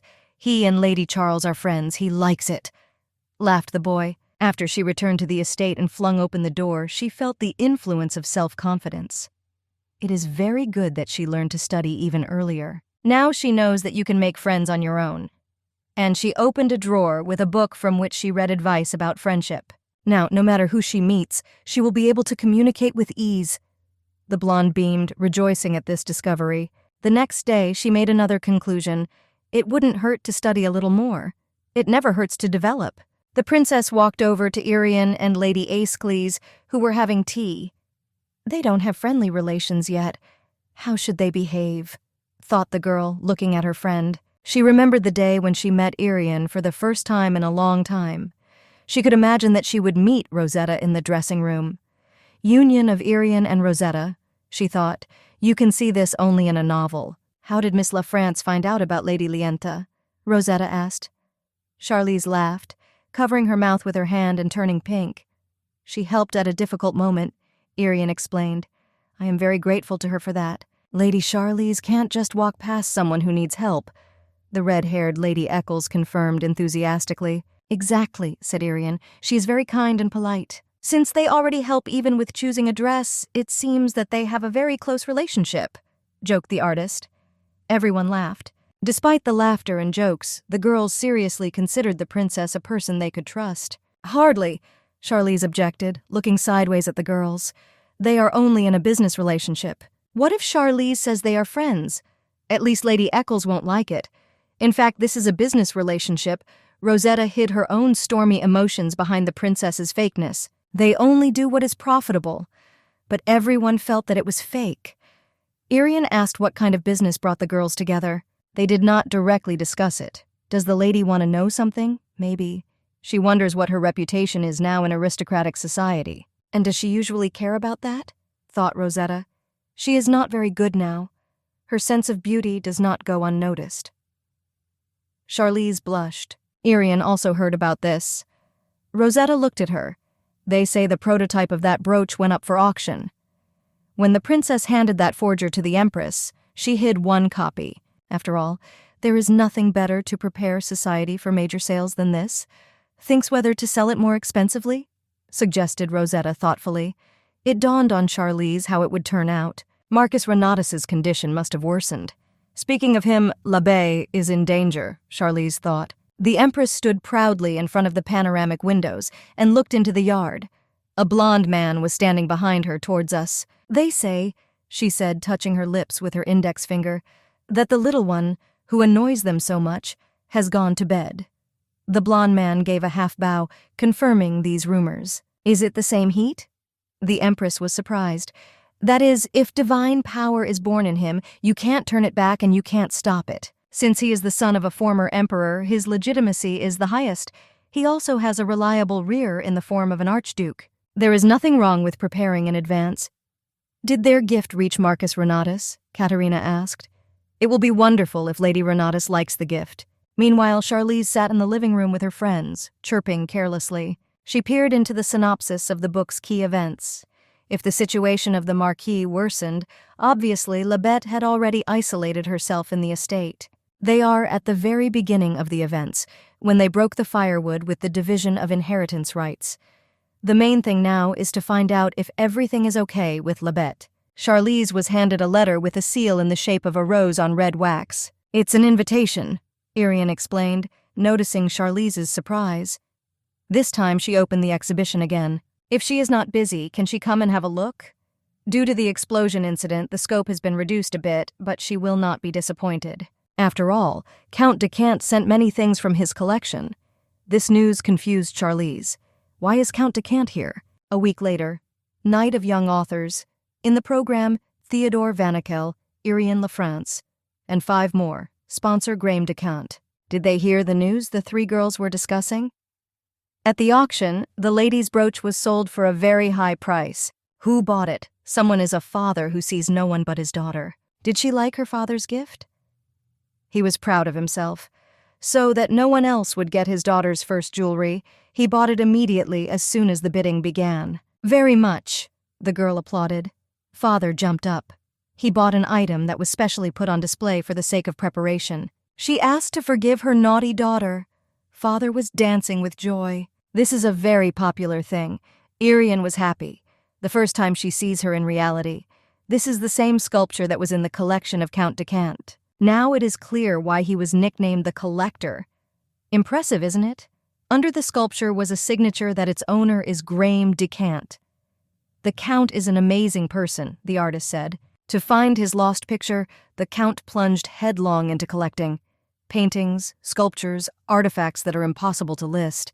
That is why the author of the novel called him the Lord of Forgotten Relics. And Calix had to sweat in search of the artifact, Charlize thought. In order to alleviate Sasha's condition as soon as possible, she needs to act quickly, the girl thought. She will find this painting instead of Count Decant to save the poor, sick little boy. Then she will give him what she needs. The next day, she left for the asylum in a wagon drawn by 2 white horses. In the near future, thanks to Calix, everything was exactly like this, she recalled sitting in the carriage. A modest but tidy house under red tiles stood in the middle of a large clearing surrounded by trees. At the edge of the clipped nail, there was a column with clean spring water. Because of the reputation they could not accept. Who knew that her sacrifice to meet Lebeth would be so beneficial? She was met by a man in a top hat who offered her a hand and a girl with purple hair. Charlize explained that she came to check how the money donated by her was being used. The purple-haired girl bowed. Of course, she will lead her to the middle. Thanks to her donations, flower beds and playgrounds appeared in their shelter. There were indeed many beautiful flowers around. Children were playing ball on the playground around the hill. Charlie looked around with interest, but she was looking for a certain boy. Where is that child? Suddenly, she felt someone push her from behind. It was a little boy. She turned to him. The boy sat down on the lawn and tears came to his eyes. He had a medallion around his neck. He burst into tears. Nanny leaned towards him with an apology addressed to Charlize. It's just that this child loves everything shiny, she explained and took him in her arms. It's okay. She'll take him in her arms for a moment. How long has this child been in this shelter? Asked Charlize. About a month, the girls answered. The kid looked curiously at the brooch that adorned her neck ornament with a bow. Brown hair with black eyes while the description converged. Also a pendant around his neck. Exactly. This is Decant's grandson. Charlize rejoiced at such luck. Opening the pendant, she saw a small portrait of a young girl. And here is his lost painting. In the news about 6 months ago, there was a report that the carriage with this girl overturned due to the ice, and the Count's daughter died. Because of this incident, his grandson also disappeared. It was difficult to find him only by appearance because brown-haired people are very common. She looked at the image of the girl. Therefore, the Count remembered the picture that was in his grandson's pendant. Decant wanted to find him, tracking through this picture in the pendant, if the boy lost it or if someone stole it and sold it. This is the reason for collecting the Count. The girl was hugging the boy who was sitting in her arms.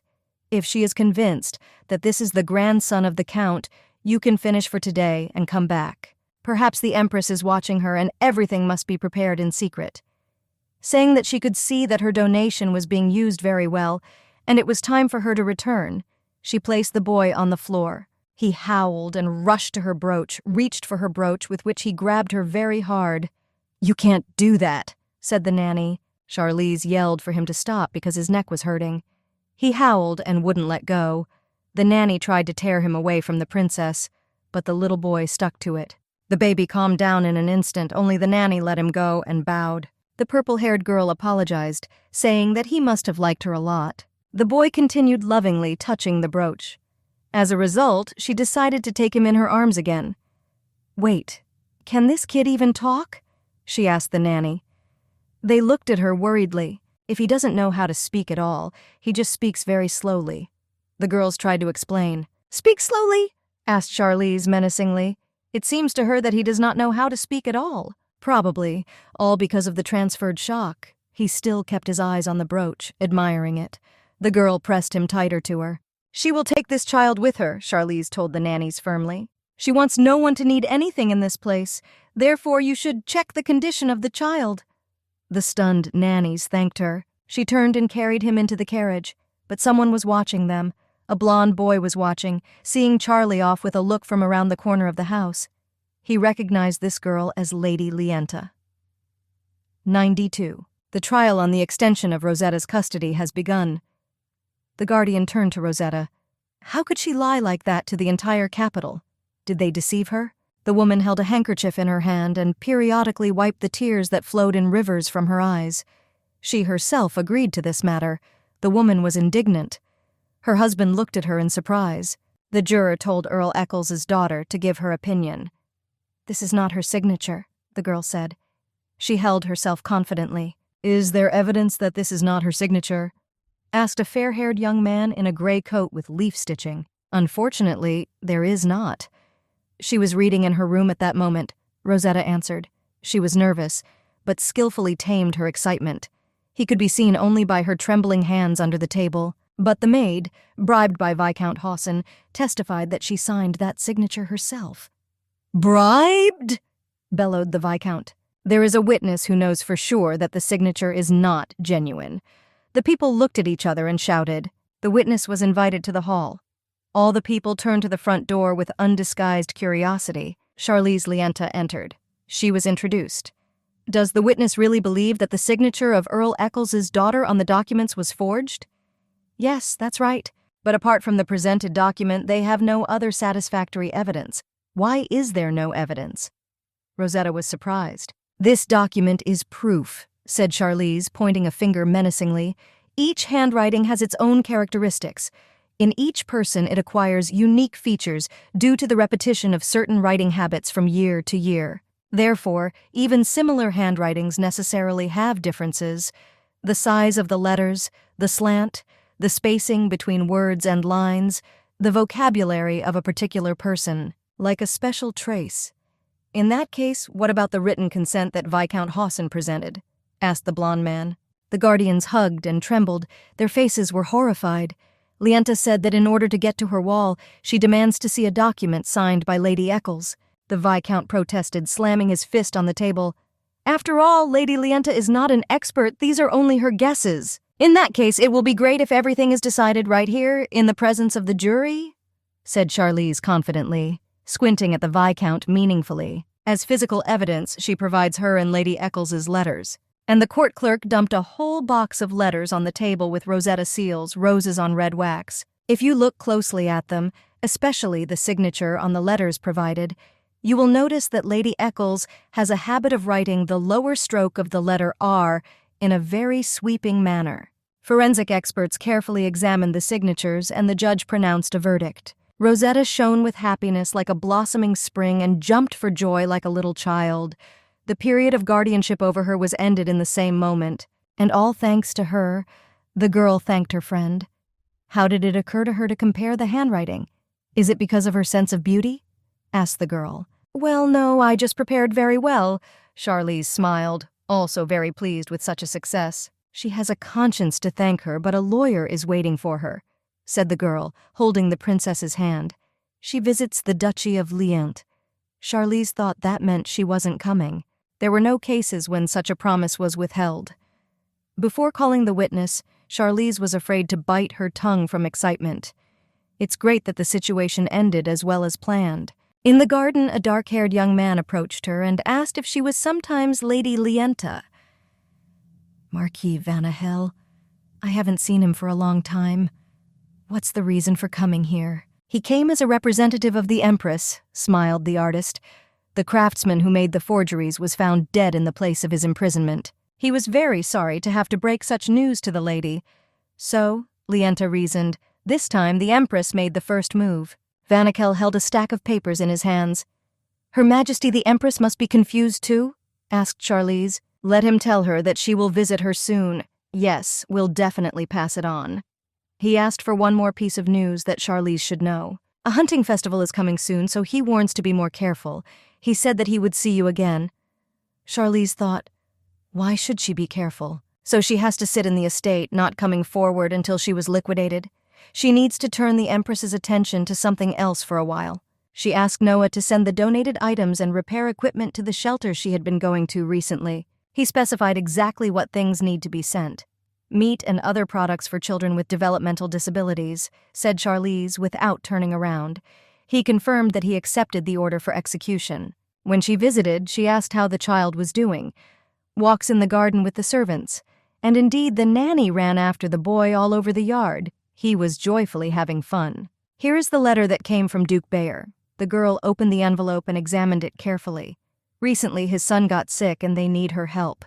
If it is not difficult for her, she asks to come to the duchy. "Is Lucas sick?" Sasha with her heat, Calyx, who is looking for an artifact, and now also a sick Bayer. The girl was worried. All the events that were supposed to happen after the hunting festival have already happened. Word must be sent that she is on her way to the Duchy of Bayeux, and she asked the butler to prepare a carriage. The mustachioed man agreed, but was surprised.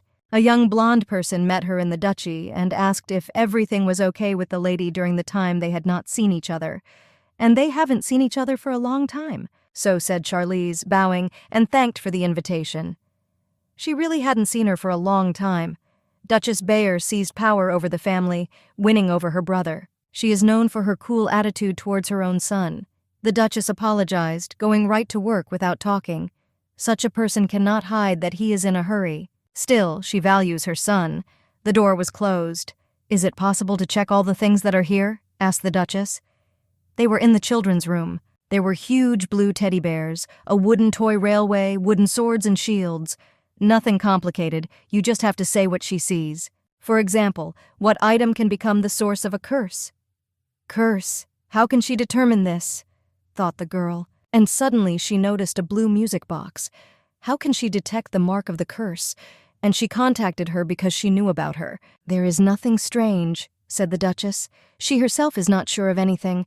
I heard that she has the finest sense of beauty, so maybe she can do it." Charlize asked if she really thought that these items could be cursed. Why doesn't she break the curse on those things that cause doubt? "Of course they could be dispelled if it was a simple curse," said the young woman, looking sideways at Charlize. "But if it's a double curse? After all, you can't remove the spell just by destroying the object," said Charlize. "But—" And she hit the box with her hand. The yellow-blue music box flew to pieces. Charlize kicked her in flight with the toe of her shoe. In addition to the self-playing game, the glass broke. The startled Duchess shouted that they needed to find out what kind of curse this was. But Charlize casually explained, if her son's condition worsens after that, it's a double curse. Alarmed, the Duchess ordered Dylan to check on Lucas immediately. He shouted yes and ran out the door. Charlize will regret contacting the buyers. You can't trust anyone now, so she had to do it because they needed to be left alone, Charlize explained and apologized for being scared. "There was a single curse in the music box," Lienta said confidently. The Duchess was surprised. She really had no idea about it. But Charlize didn't know that either. "But is the feeling of beauty really something to be admired?" thought the princess, looking at the Duchess. And in her voice she asked who sent this casket. "Count Walden," said the Duchess, lowering her eyes. Charlize looked at her sympathetically. Earl Walden is a representative of the sideline of relatives of Grand Duke Eludian. The music box, broken into 2 parts, lay on the ground. "Does the child's condition remain the same?" she asked Dylan, who had already returned. The boy was lying in bed and sleeping. It seems he had a fever. "Yes, everything is stable," answered the young man.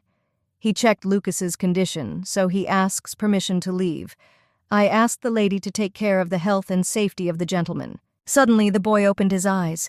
He was still suffering from sweat and heat, but he definitely got better. A bespectacled man with long hair looked at him in surprise. The boy asked if Mom was still very angry. "Yes, of course," he said. The man in glasses answered with disgust. The boy rolled his yellow eyes at him. "He is weak and becomes a burden for the family. He is a disgrace to the Bayeux family," added the man.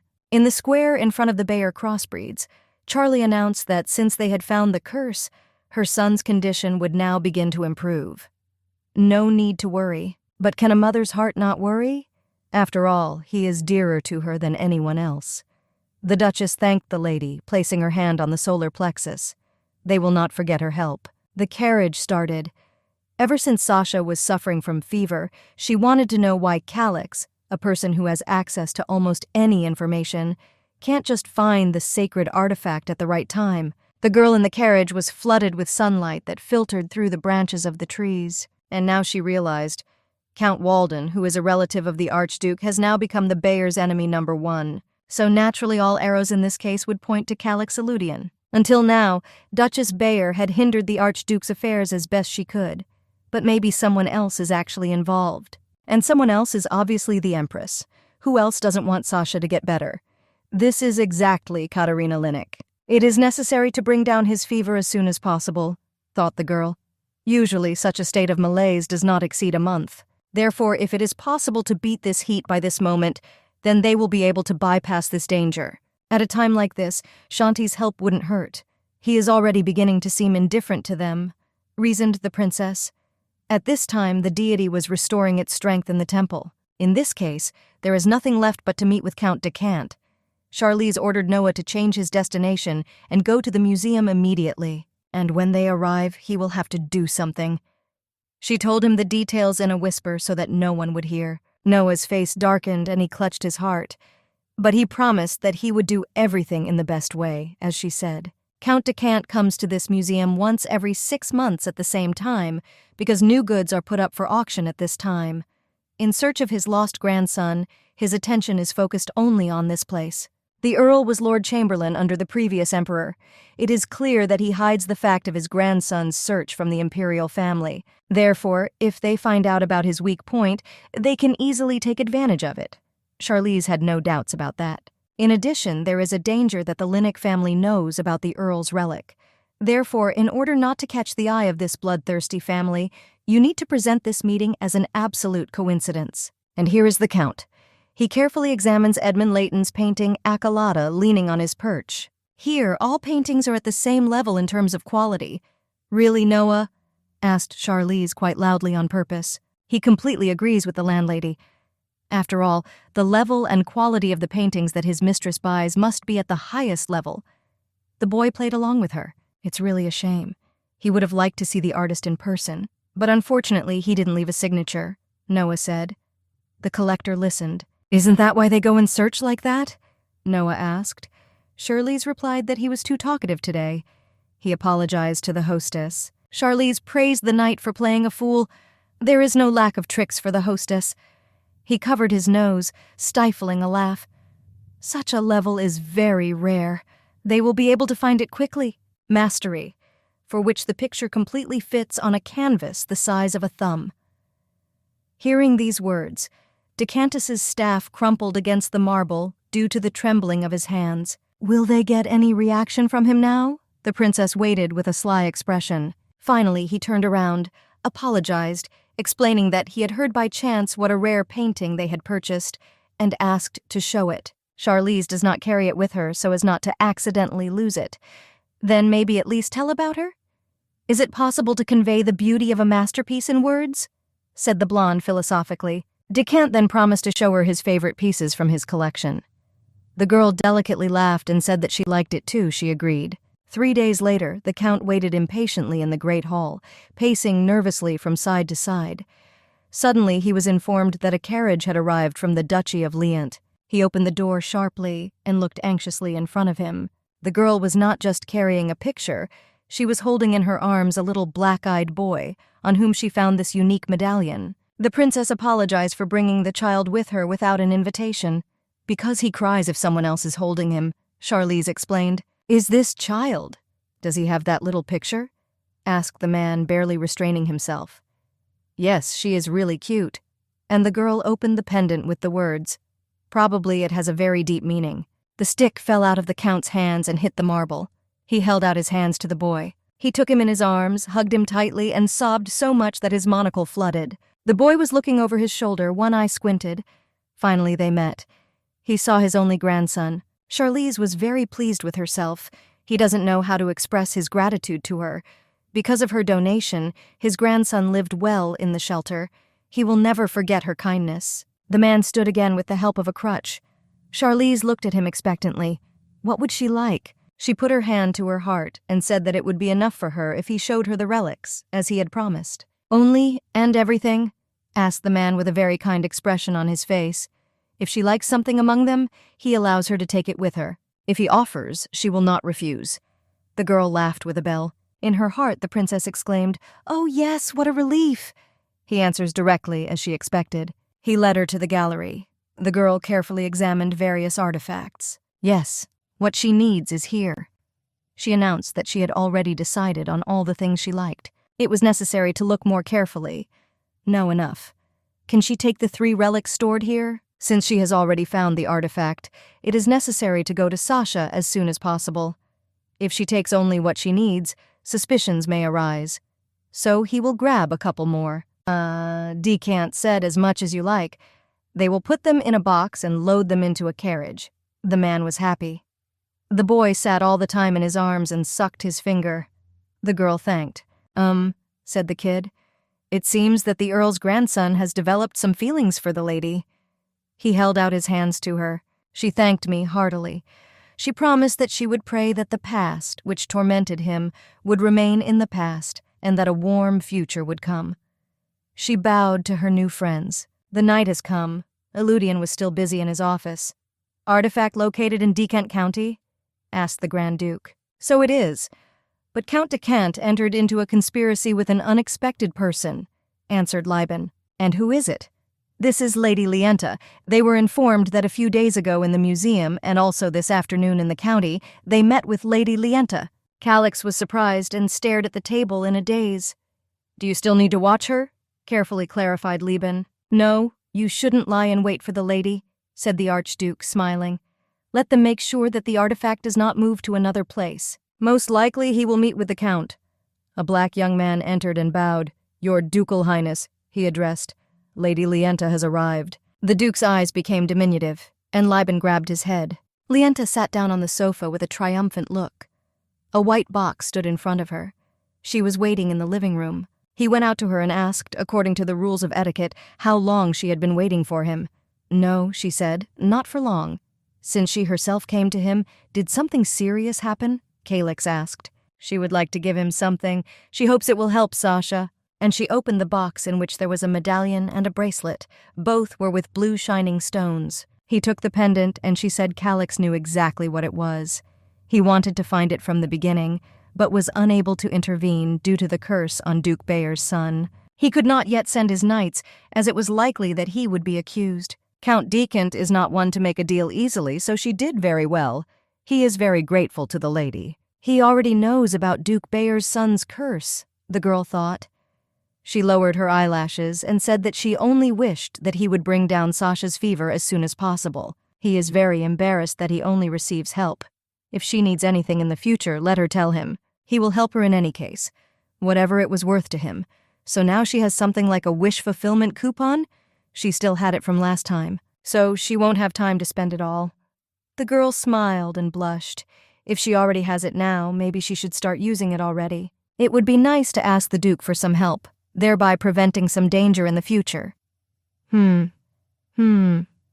She cleared her throat. She thought about something. The Duke looked at her. No, there is nothing wrong with being able to know in advance about an unexpected situation. What did she remember? He thought, noticing how she clenched her fist. Like Sasha's heat, the rest of the events happened faster than they did in the novel. This is also indicated by the development of events with Lucas Bayer's illness. Take at least the episode with obtaining an artifact to overcome the heat. In this case, it will not be surprising if the Empress in her own person reaches out to Sasha. Most likely she already became aware of his illness. Before making Charlize her doll, she wants to deal with Sasha so that he does not have divine power. To eliminate Sasha's legitimacy, she will do anything. The more people see it, the better off she is.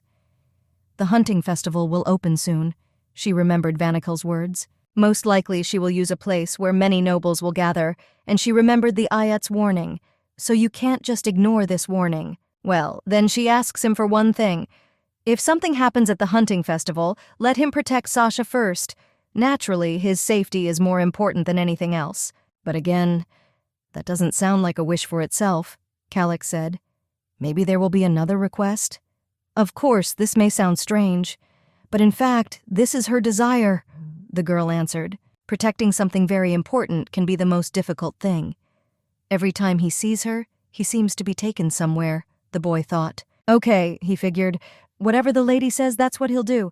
Asks not to engage in too dangerous business. At least the fact that she independently visited the families of Bayer and Decant may already be known to the imperial family. Let him not worry about it.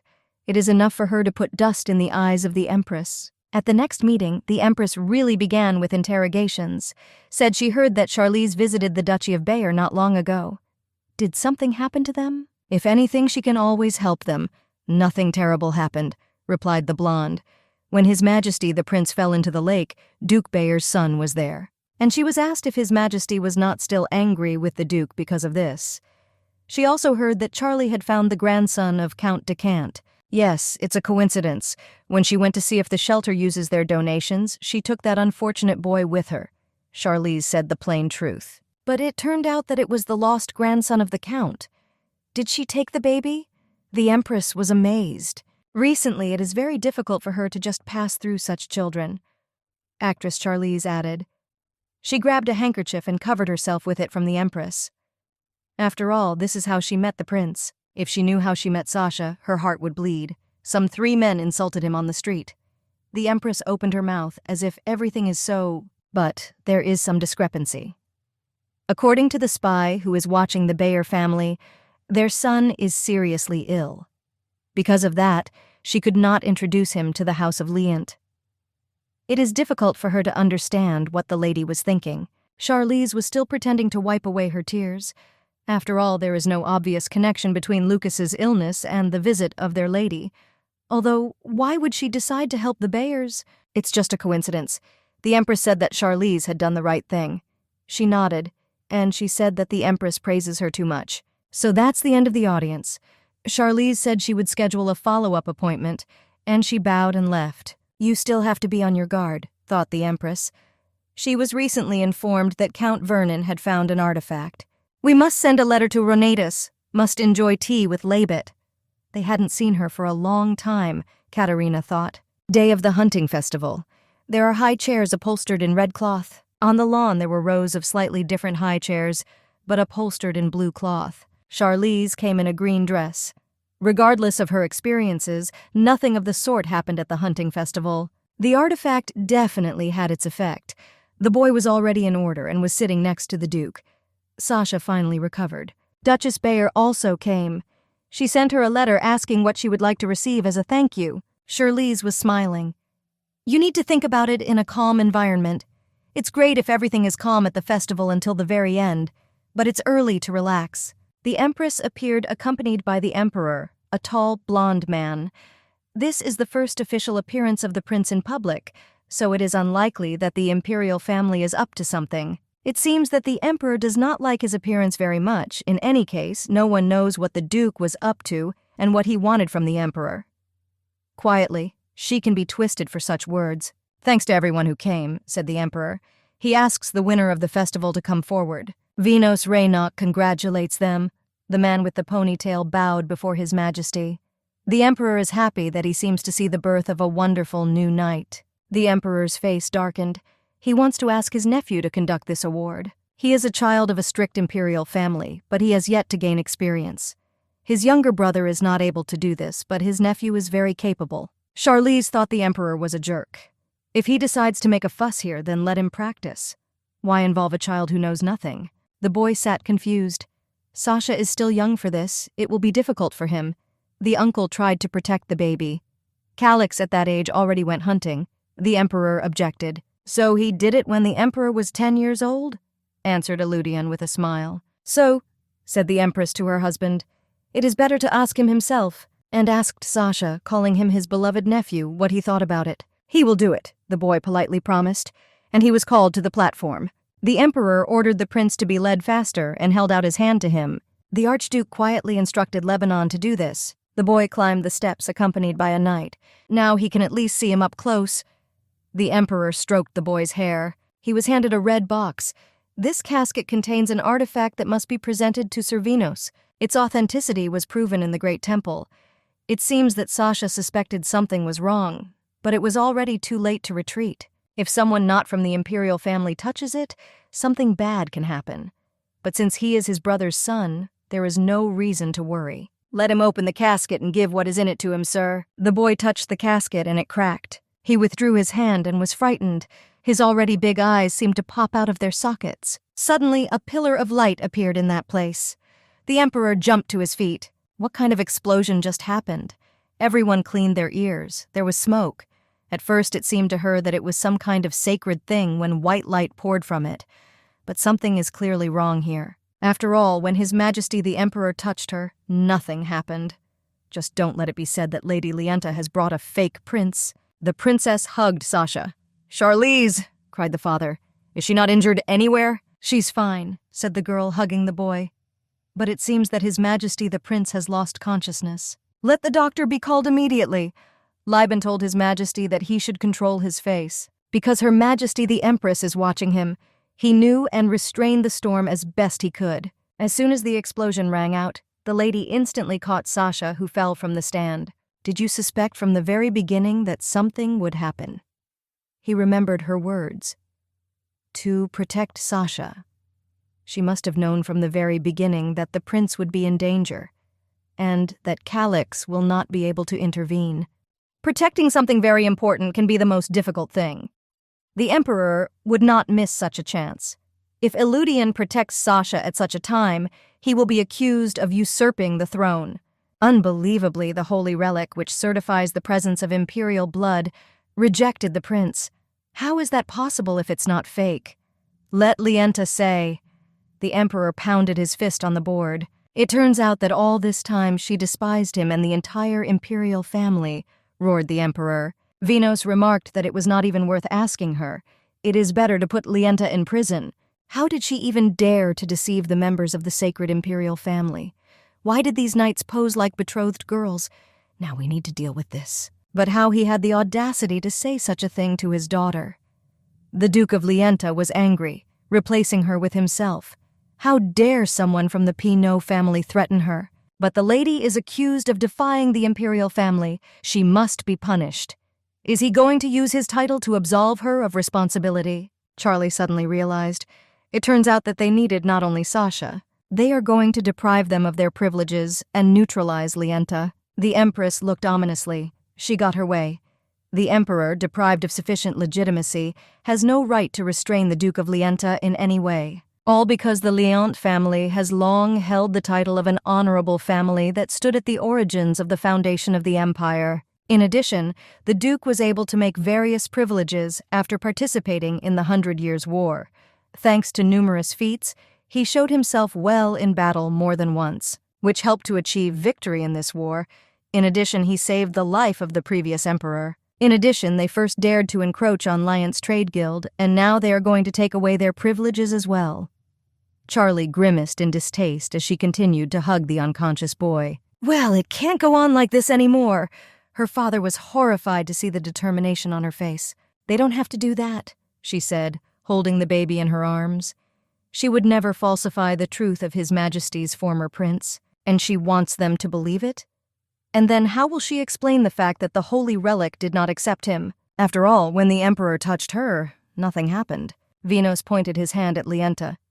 It is obvious that the lady and this boy— Not that boy, interrupted Charlize, but His Majesty the ex-prince. Apparently their family was not able to provide him with a decent education, otherwise he would not have difficulties in pronouncing titles correctly. This kid is a real ex-prince.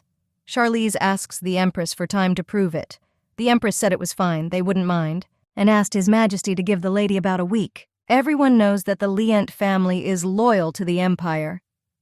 There must have been some misunderstanding here, Katerina said slyly. Charlize won't find anything anyway, but she just has to look at this site, Katerina added in her mind.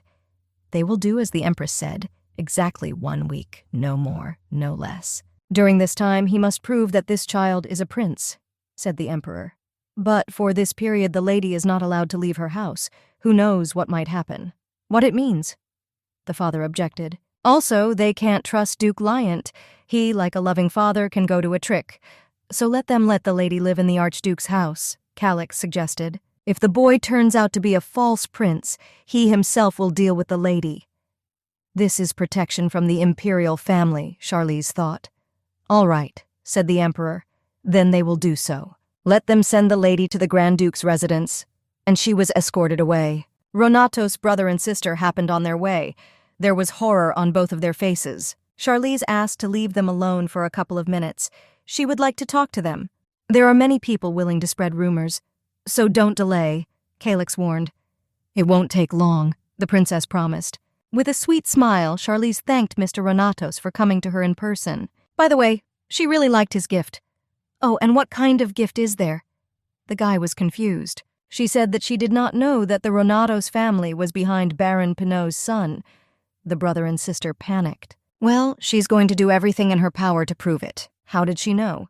He specifically tried to hand over the relic as carefully as possible, but she said that it was too risky. He didn't even know what item Her Majesty the Empress had given him. He did it only for the sake of their family. Doesn't she know that her father's condition is getting worse and worse every day? They have no strength to protect the family. They don't know who exactly did this to him, but they also cannot cut all the suspects. What remains to be done? When Her Majesty herself offered her help in such a difficult time for them, Labet was to blame.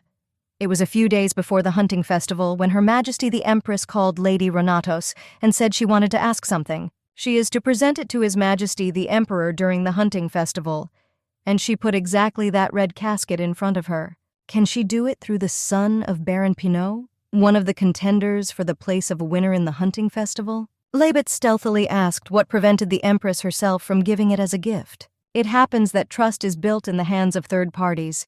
Let her consider that this is her debt to the imperial family of this country, said the Empress. In this way, her trust in Labet will be strengthened. Katerina heard that Marquis Renatos went to inspect the estate, but he had an accident on the way and is now in critical condition, right? If she does everything right, the Linux will happily provide him with peace of mind. She simply could not refuse such an offer, and she said that she would do everything according to the order. However, when she tried to deliver the item, she was overcome with a strange excitement. Elder brother asked where she got this casket, so she decided to talk about it with him. She explained what happened. Then he said that there was nothing left for them to save the family. In the end, he himself handed it over to Baron Pinot's son. The Emperor himself said that this thing could recognize a member of the imperial family. So, on the contrary, it is good that Lienta was caught in a lie. Lady Renatos was shocked by her brother's statements. Maybe because there was another conspiracy? Suggested the girl. But what kind of delusion? The brother objected. It cannot be that Her Majesty the Empress was a conspirator. Let him stop worrying about all the little things and keep quiet. It is better not to appear in public for a while. Labet anxiously went to see her father. How did it happen? She, her brother, and her father, the entire Renatos family, found themselves in such a dire situation. The girl was trembling, gently touching the face of her unconscious father. She has to find the one who wanted to kill her father, and then everything in the imperial palace will fall into place. It was not for nothing that they said that Lady Lienta was simply crazy about Calix. Antonio, stripped to the waist, amused himself. Honestly, I didn't believe it was true until the end. It seemed that she did all this on purpose. And so is this whole show with the fake prince, laughed the Emperor. His wife was sitting on the bed with her back to him. At this rate, it will take a lot of effort to keep the throne. Let's see how it will turn out this time. He has a good feeling.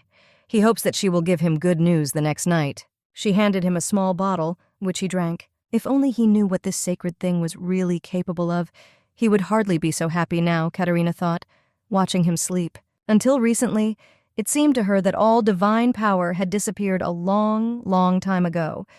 But she doesn't even know what could happen if she was even a little careless this time. Thanks to the weak-minded Emperor, everyone doubted the ex-prince, as was intended. And the Duke did not react in any way when that boy fell. It was obvious to him that he was only an object of achieving the goal. You should get rid of the prince before the power blossoms, and then as soon as a descendant is born, remove the Emperor, Eludian Lienta, so that the Empire will never have these people of noble blood again. While Sasha was lying unconscious, he saw a vision. Someone asked, "Isn't it strange that such a noble lady decided to take care of him?" The boy stood up in a dream. It's all because he's a prince. And otherwise, why did he surrender to her at all? The boy shook his head, trying to get rid of the voice. No, Lady Charlize supported him even before he found his family. He is nobody without his title. Does he think anyone would love him if he wasn't a prince? After all, he himself is not completely sure that he is a real prince, said the man who warned him against Charlize. The boy opened his teary eyes. What was it, just a dream? Everything that happened at the hunting festival would also turn out to be a dream. If he really was from the imperial family, the casket would not have started to crack. After all, when His Majesty touched her, nothing happened. All this time, he was just brazenly using everything that rightfully did not belong to him at all. The boy was frightened. The kindness of his uncle and the warm attitude of Lebanon. All this is meant for a true prince. But even so, he tried not to be greedy and grateful for everything they did for him. Suddenly, Lady Lienta came in and asked if he was all right and if nothing hurt. She was very worried about him. He still did not wake up. But now he needs a good rest until he is fully recovered, so let him go to bed. Mrs. Charlie was worried about him even before it became known that he was allegedly the same former prince. He cried, "I wonder if he will be able to keep all those memories they built with her." He apologized to Charlize, saying that he is not a prince, he is so sorry. He is a real egoist once he continues to do all this, just so as not to lose her. She looked at him with surprise and wiped the tears from his eyes. He is not selfish. They're like friends, she said, so she doesn't care if he's a prince or not. Charlize blushed. If he really isn't a prince, he might be one of the Lyant family.